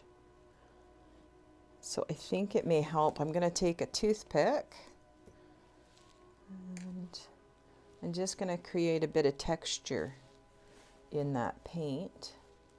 No, I'm not going to scrub too hard because I don't want to ruin or hurt the Yupo. But the toothpick just will pull the paint down. I can push the toothpick into the paint as well. But it will give us some of those little marks that will look like plumage feathers. There. And you can see how this being a warmer dark, it's popping out because it's being surrounded by all that lovely cool color.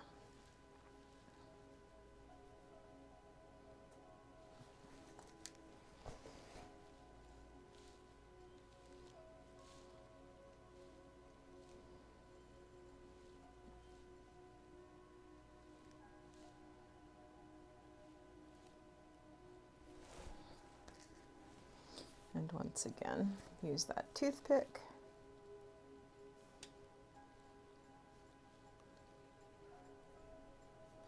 That streak on the breast looks fairly solid compared to the other ones. Drop a little here and bring some out here on this outer edge. Okay, nice. That's a cutie. I just love the pose this little guy's in. Or girl. I'm not too familiar with the warblers, so I'm not sure if the male and females share the same plumage similar to blue jays or if it's distinctly different. It's hard to tell. I'll have to look that up. Okay. And again, I'm going to take my toothpick and I'm going to break that line up. I don't want it a solid line. Oop, I went a little too deep there, but that's okay. I'll come back in and fill that in. And kind of go around the eye.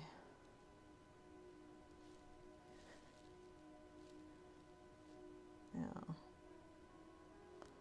the one thing I did notice looking at it with fresh eyes this morning was that this part of my head is quite high in comparison to the reference photos. So I will be removing sort of that upper point. So I'm going to kind of just outline where I think the head should really be. And anything above that line I'll be removing just by using a damp cloth and probably my fingernail, and I'll scrape back to the Yupo.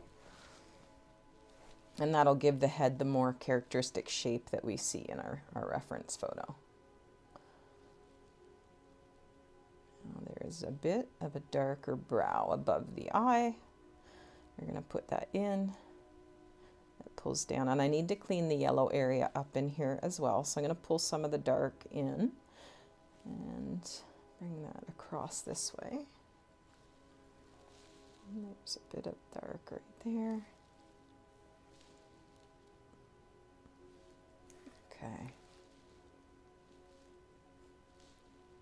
And a cutie.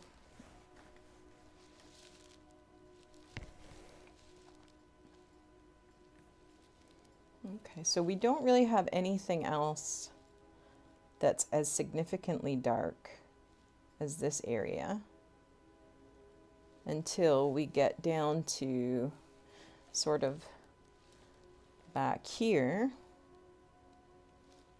on these wing feathers, the tertiary feathers on the wing that's farthest away from us. And again, I'm not going to do each one the same. That our eye likes variation, so I will try to apply the paint in different spots on each one and keep it. I'm going to come in with my toothpick and just do that. Make a Try and break that line up just a bit. And you'll notice too that my wing farthest away does not come down this portion of the wing quite as far as the reference photo, and that's okay. I'm not going to sweat about that. I'm still happy with what I've got and the feeling, so I'm going to leave that as I see it. And I think we'll just bring in some of that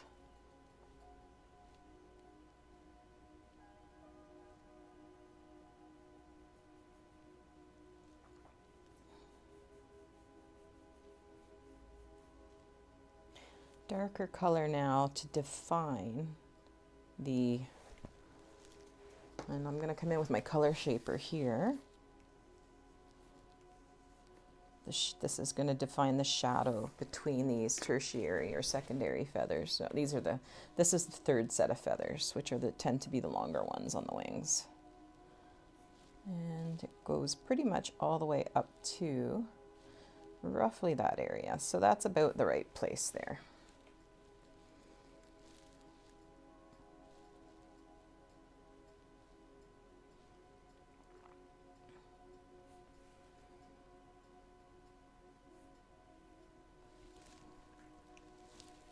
Again, I'm going to just clean up that one edge. It does have, it abuts to a light part on the feather, so I want at least one edge of it fairly clean. And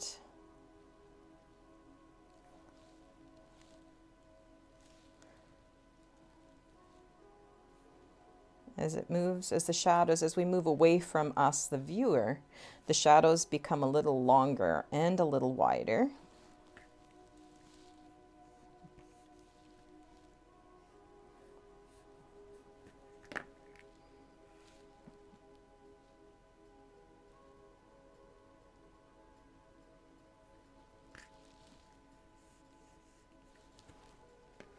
And you'll see how everything's just starting to build up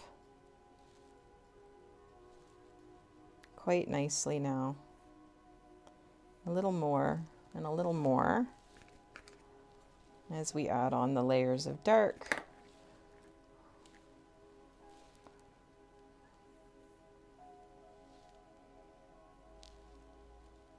And this dark being warm will stand out because our other one was cooler.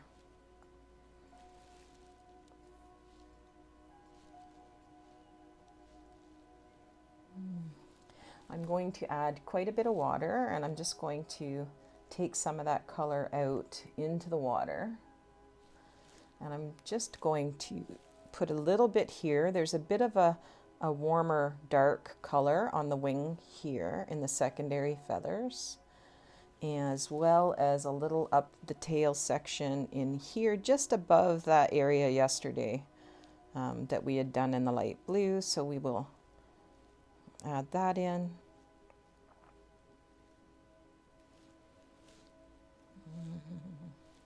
We have some of that coming across the tips here of the wings, which is really all just play on the light, the reflections of the light. I'll just add a bit more water. So this is more of a glaze than anything else. And we'll make the shoulder a bit more defined.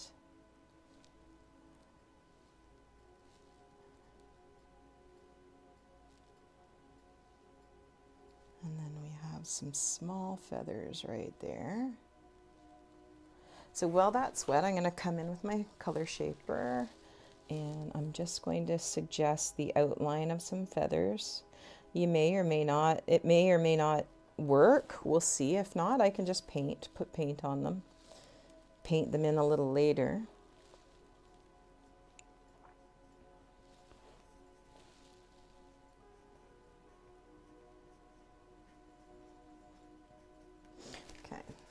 There's a few marks there. It's not as successful as I was hoping, but you know, that doesn't always work out exactly the way I wanted it to.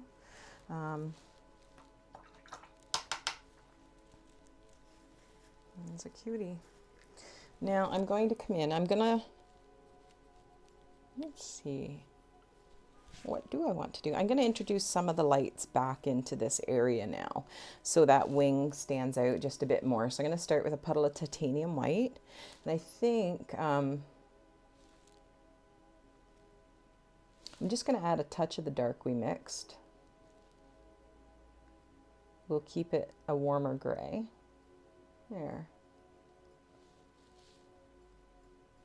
But I'm going to switch to a liner brush. I want to get a finer line as opposed to using my number 2 round. So I'll clean that off and I'll set that aside.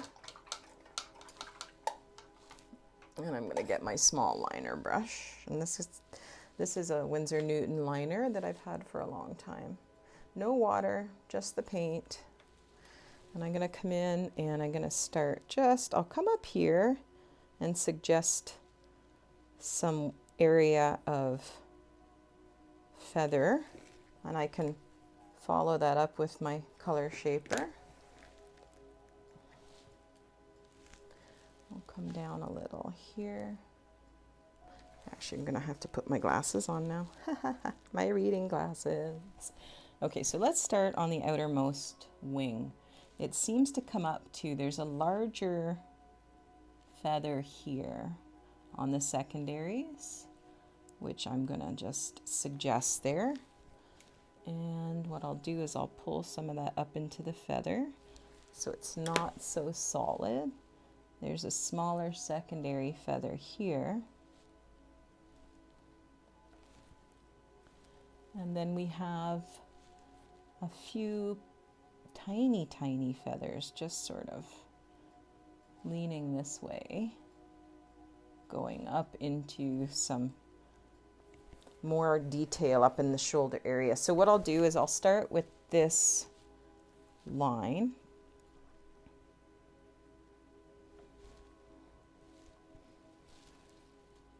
And you can see the shadow is on the top of that line. So I'm going to continue underneath the dark. Okay. And let's see. And it sort of flips because we see a kind of almost both sides of a feather there. So it flips. Oop, I just put that in the wrong spot.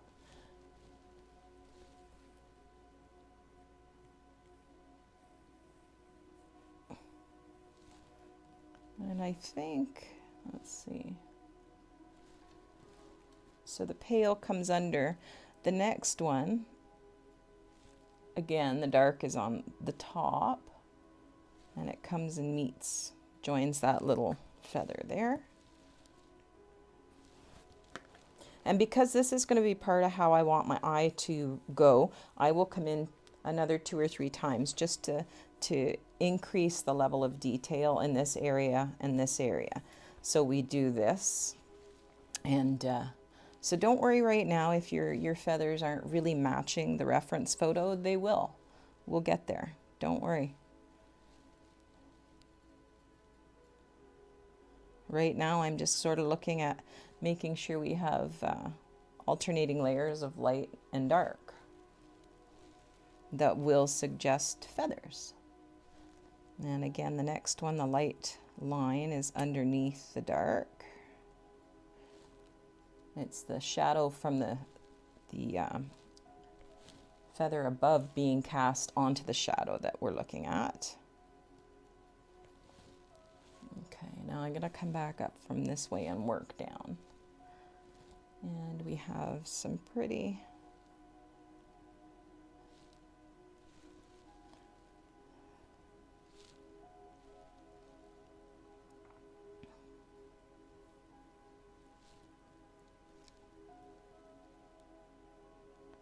So the details are pretty faint back there. There's not a lot of value change between them, and that's fine. We're gonna sort of try and keep it in the same vein.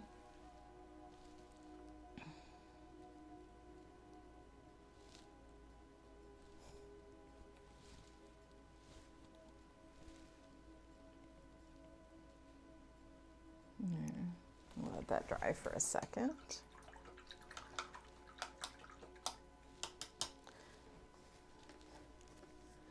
just going to clean some of the paint out of that. I'm going to puddle that and make just a bit more.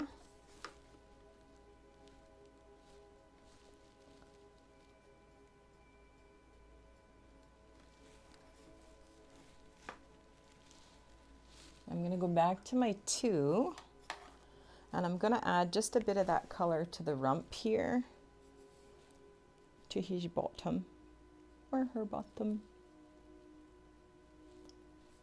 I'm going to make that just a bit bigger, or wider, I should say.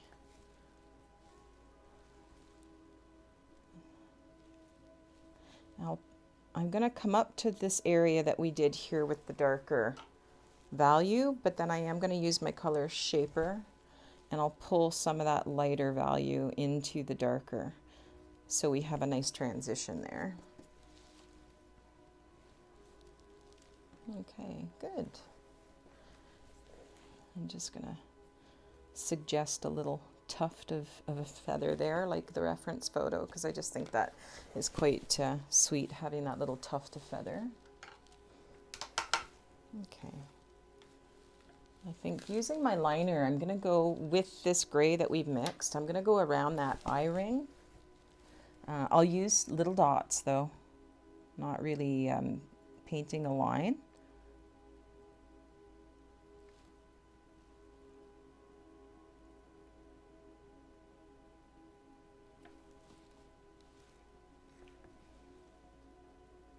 You know, it's some people get completely daunted by the amount of time it can take to paint some of these details, but really just focus your time on the details in the area that we're going to be directing people's vision to, and the rest, you don't have to have that level of detail.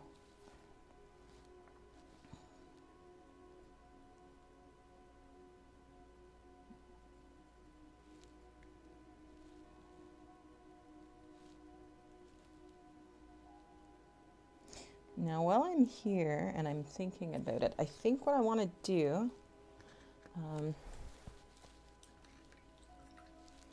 I'm just going to put some plain titanium white in that area where there's the really bright sunspot.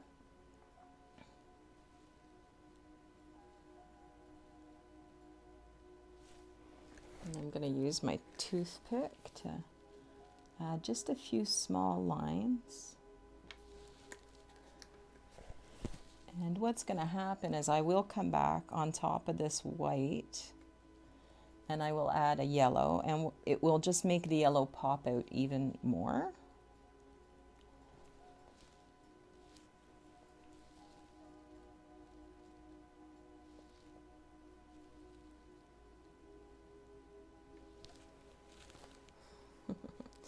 Such a sweet little bird.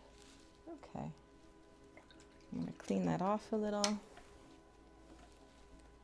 So on the, yeah, I like that. On the inside of the eye, I'm going to come in now with, he does have, I'm not going to take this right to the eye ring, because all animals, you know, when you look at their eyes, they have water lines, tear lines. So if I leave a little space between the center of the eye and that eye bar, it will read like just stuff in the background. And that's what we sort of want. Now he does have, I'm going to suggest,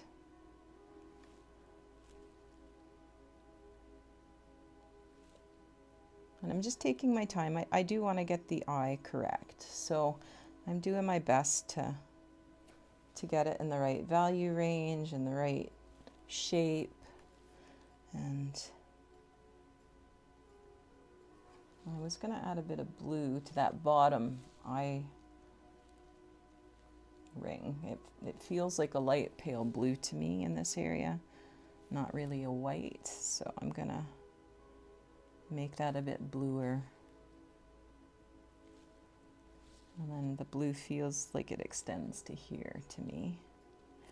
And then it gets quite blue right here in the corner. Nice.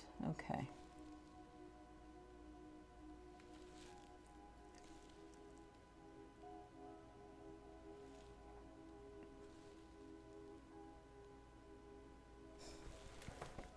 Okay, I like that for now.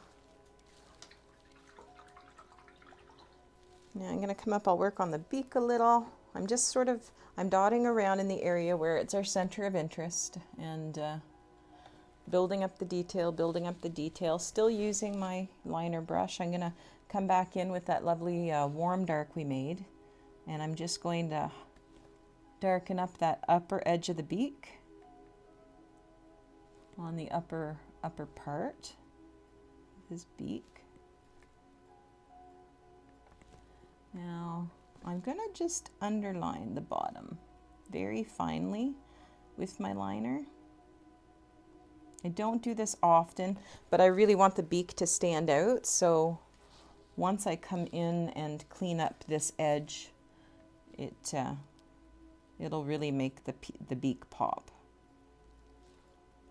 And there's a darker shadow right here towards the end. Now I'm going to add a bit of alizarin crimson just to one little spot with my liner brush of this dark. I want the dark, but I want it leaning towards the alizarin crimson. And I'm going to bring that down in this area and up. And it's a subtle difference. It's still really dark, but it's got that red underpining, which will make it look like the inside of his mouth is glowing, which in actuality it is. There. Now I'm going to introduce some water to that. It's still going to be reddy dark, but by introducing the water, it'll make it more transparent. And then I can just sort of go over the dark that's already there and give it a red cast, just by basically doing a bit of a red glaze there. There. So now I'm going to come in with a cool white. And we've already got the plain titanium on here. I'll just add a bit more. And I've got a bit of that ultramarine that I'm going to add in. And I'm going to come back in and I'm just going to re-establish this area right here at the bottom of the upper beak. And it looks like it faintly follows that dark line to the edge of his beak.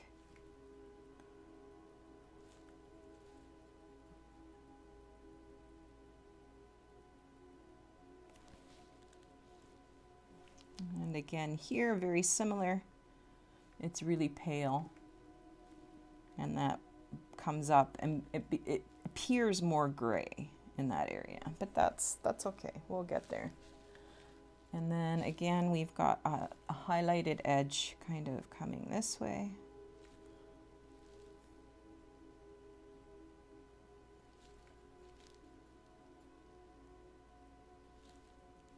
Going right to the end.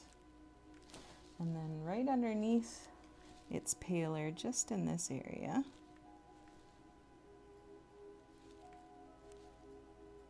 There.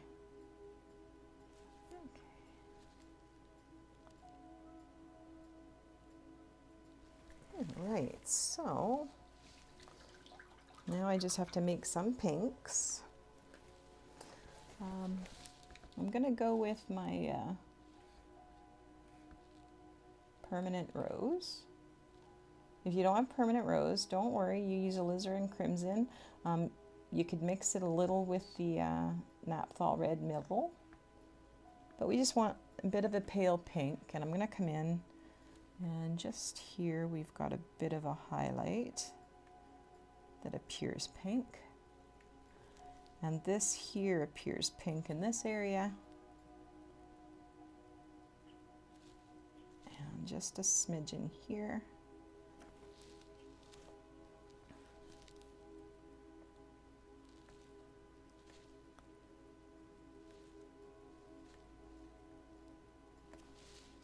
So I'm just putting in that pink kind of hue or glow anywhere on the beak that I feel I see it.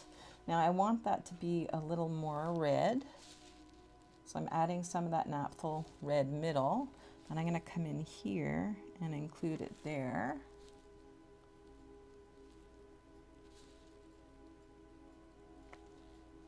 Nice. And come up there.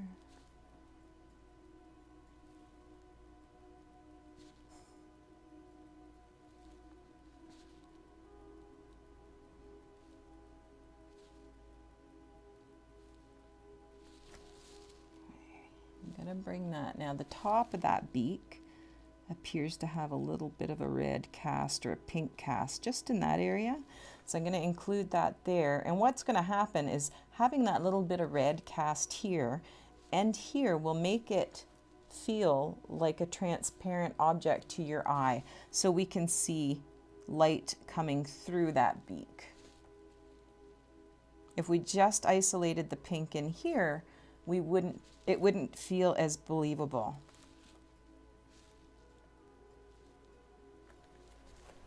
If you do it somewhere, you need to do it in another spot too. And I think what I'll do, I'm going to introduce some of that down into the legs, just a bit, just a really pale pink. I'm going to mix it with the pale gray that we've already had here. And I'm going to come down here. Actually, I'll puddle that a little. And I may add, well, we'll try that first. That's nice and pale.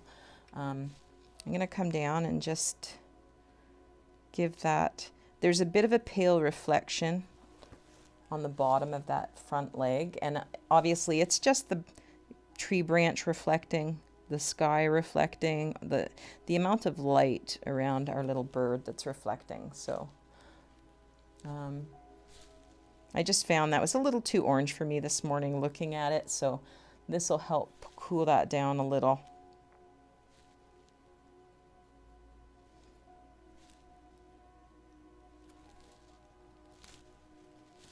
And then again here,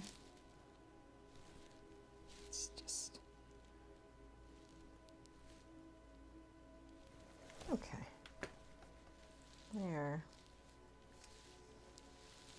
Now let's see, where do we, let's bring just a touch of that back here to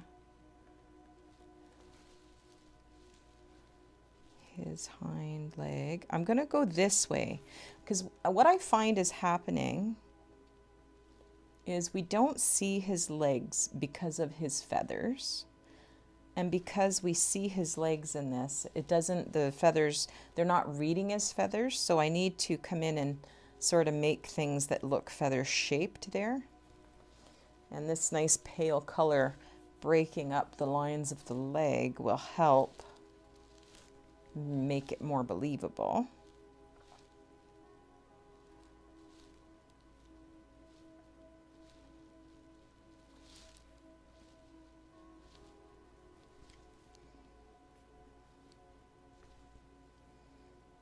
And the ends of those feathers are a little darker than what they appear in this area. So this will give a nice variation without being, you know, way too much. It'll be a little more believable.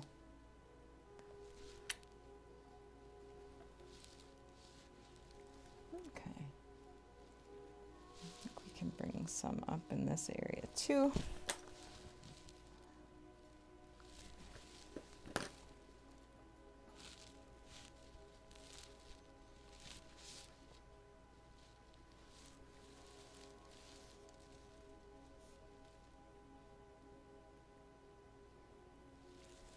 Okay, nice. So I'm actually going to drop some of that because I have it mixed, and we might as well just look for opportunities to use it.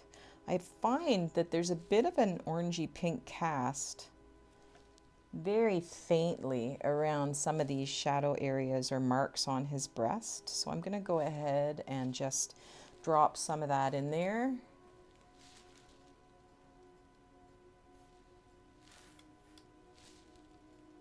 And again, if anything, it just makes it cohesive because we're going to have that color appearing in a few different spots. So I'm going to pull that up again, and one more time I'm going to introduce some of that into the wing feathers in this area. And there's one back here. The second one here has a bit of that color. Again, just looking for opportunities to use up that paint on my palette. Let's do this here.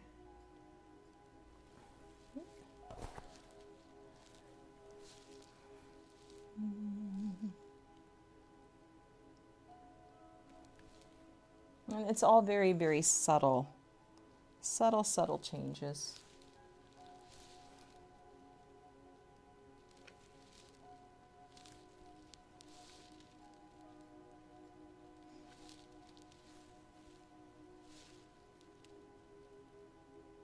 I'm just going over the areas of pale color, pale value that we've already put on there, that light gray white.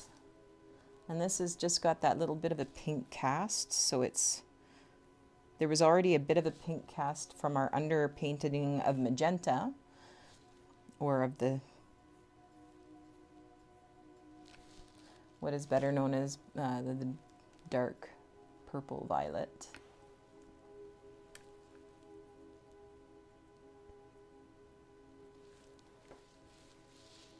I'm going to make it just a bit pinker.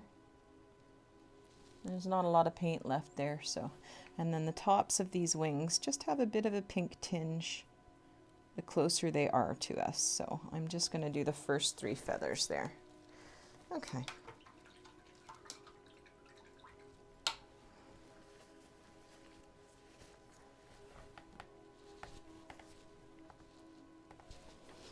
Now going back to my dark again, I'm still using my liner brush. I'm going to go up and I'm going to add a few detailed lines up in this area of the tail. So I'm going to come up here and let's see, we'll do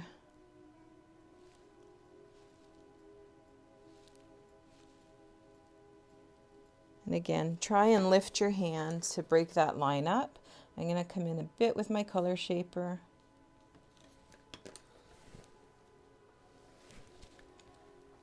And this is pretty much pure paint now that I've got on here.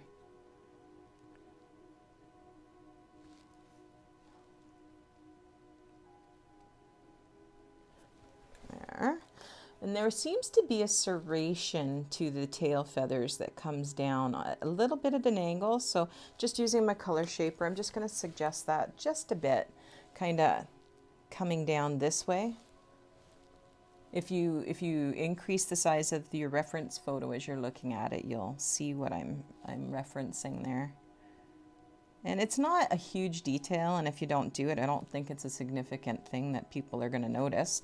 But again, it just all adds to the authenticity of the areas of interest that we're asking people to follow. And I'm going to do just a paler line in front of that one. I'm going to add some water to that and take some of the color out. And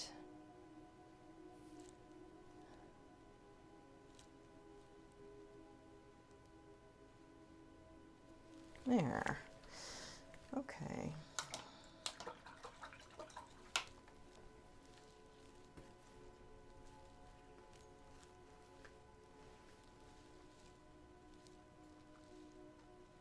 I think what I'm going to do now, I'm going to darken this area up a little. It's reading a little too pale. And what I'll do, using my number 2 round, I'm just going to, and some water, I'm going to glaze over that with some ultramarine blue mixed with the manganese, mixed with just a smidge of dark. And then I'm going to take most of that off my brush and just, I used water, and I'm going to come in and just cover that just a little. I'm going to extend that color up in this area here, around here, and I'll draw it through here really palely. We can come in and reintroduce the pale blue there. And it comes in this way.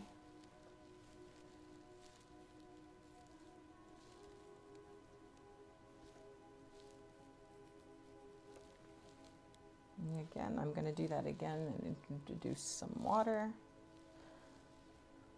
A little bit more water.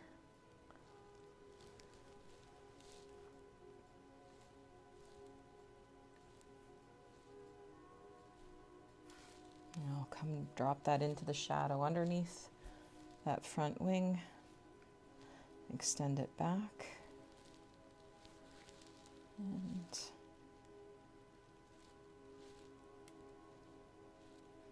we just need to get these values correct that come in the area of shadow on the back of the bird.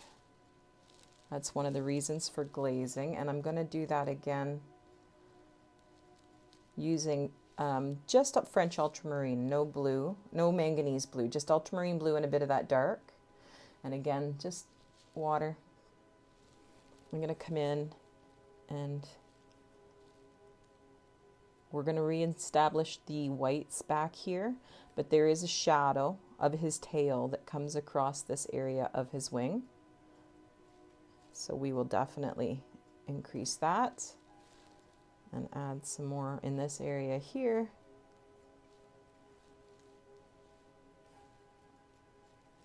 Okay. Now using that pale wash, I'm going to just suggest some more of the detail up in this area. Doesn't have to be specifically perfect. We can come back in with some paler values in another minute or two once that sets up a little and dries. And then we can suggest a bit more detail by using paler values, adding some lighter lights. Okay, so I'm just darkening some of this area on the secondary feathers up front here that I'm seeing.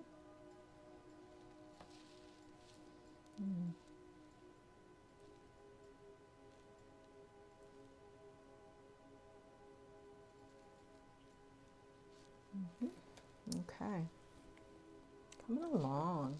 Yeah, I'm going to take that darker blue, the ultramarine. It's just a lovely warm blue.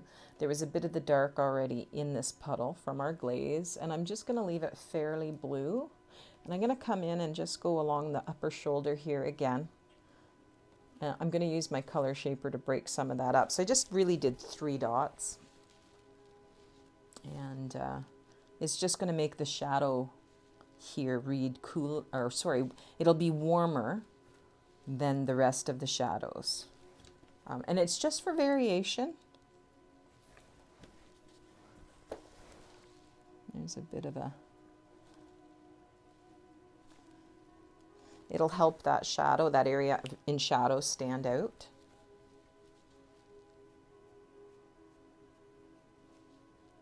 Which is exactly what we want. And I'm going to use just a bit of that little light pink that we had earlier and make that a bit paler. I'm still using my number 2. I'm going to come in and suggest some of those bars. I see some horizontal lines here. I will suggest them there. They're just suggestions of feather lines. There. Up into the head here, to the back of the head there, and there.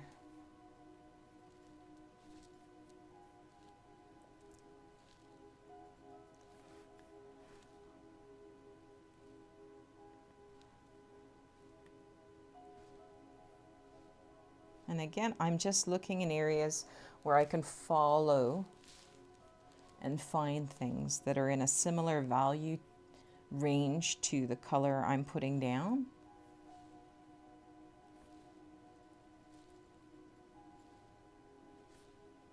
I'm going over some of these darks that I've already got, only because this will help establish them even more.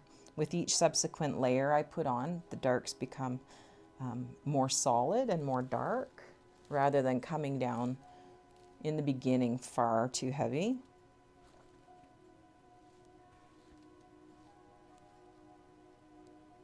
And I'm just looking for opportunities now to kind of use up what I've got there. Can bring some of that over here. Okay.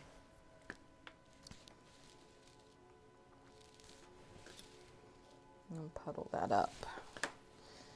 It's a successful gray, so I'm going to introduce it here as well, so it is quite consistent throughout all this area here. I like it. It's a good color. And do I need any higher up? Oh, I could put a little up there. I'll just introduce a little in this area here so it's not isolated, and I'm going to do one or two of the tips here with it for interest only, so everything's not the same. And I'm going to come along the top edge of that front leg and the bottom edge of the back leg with it. And let's see, and the top edge of this here, top edge should be in shadow there. So, okay. Yeah, I don't want these, I don't want his legs to be emphasized. Now, I'm going to come in with, I'm going to puddle that up a little. I'm going to come in with just a bit of plain titanium white in this area of the bottom feathers where we have that lovely peachy salmon color. Only because I want to lay down some yellow again. And I find it's going to, if I don't do this over the leg area, the legs are going to continue to show through. And I don't mind a little peak of the leg here and there. But we shouldn't be, I don't want the legs to be as important as they are currently, so I gotta minimize what I'm seeing of them. Okay.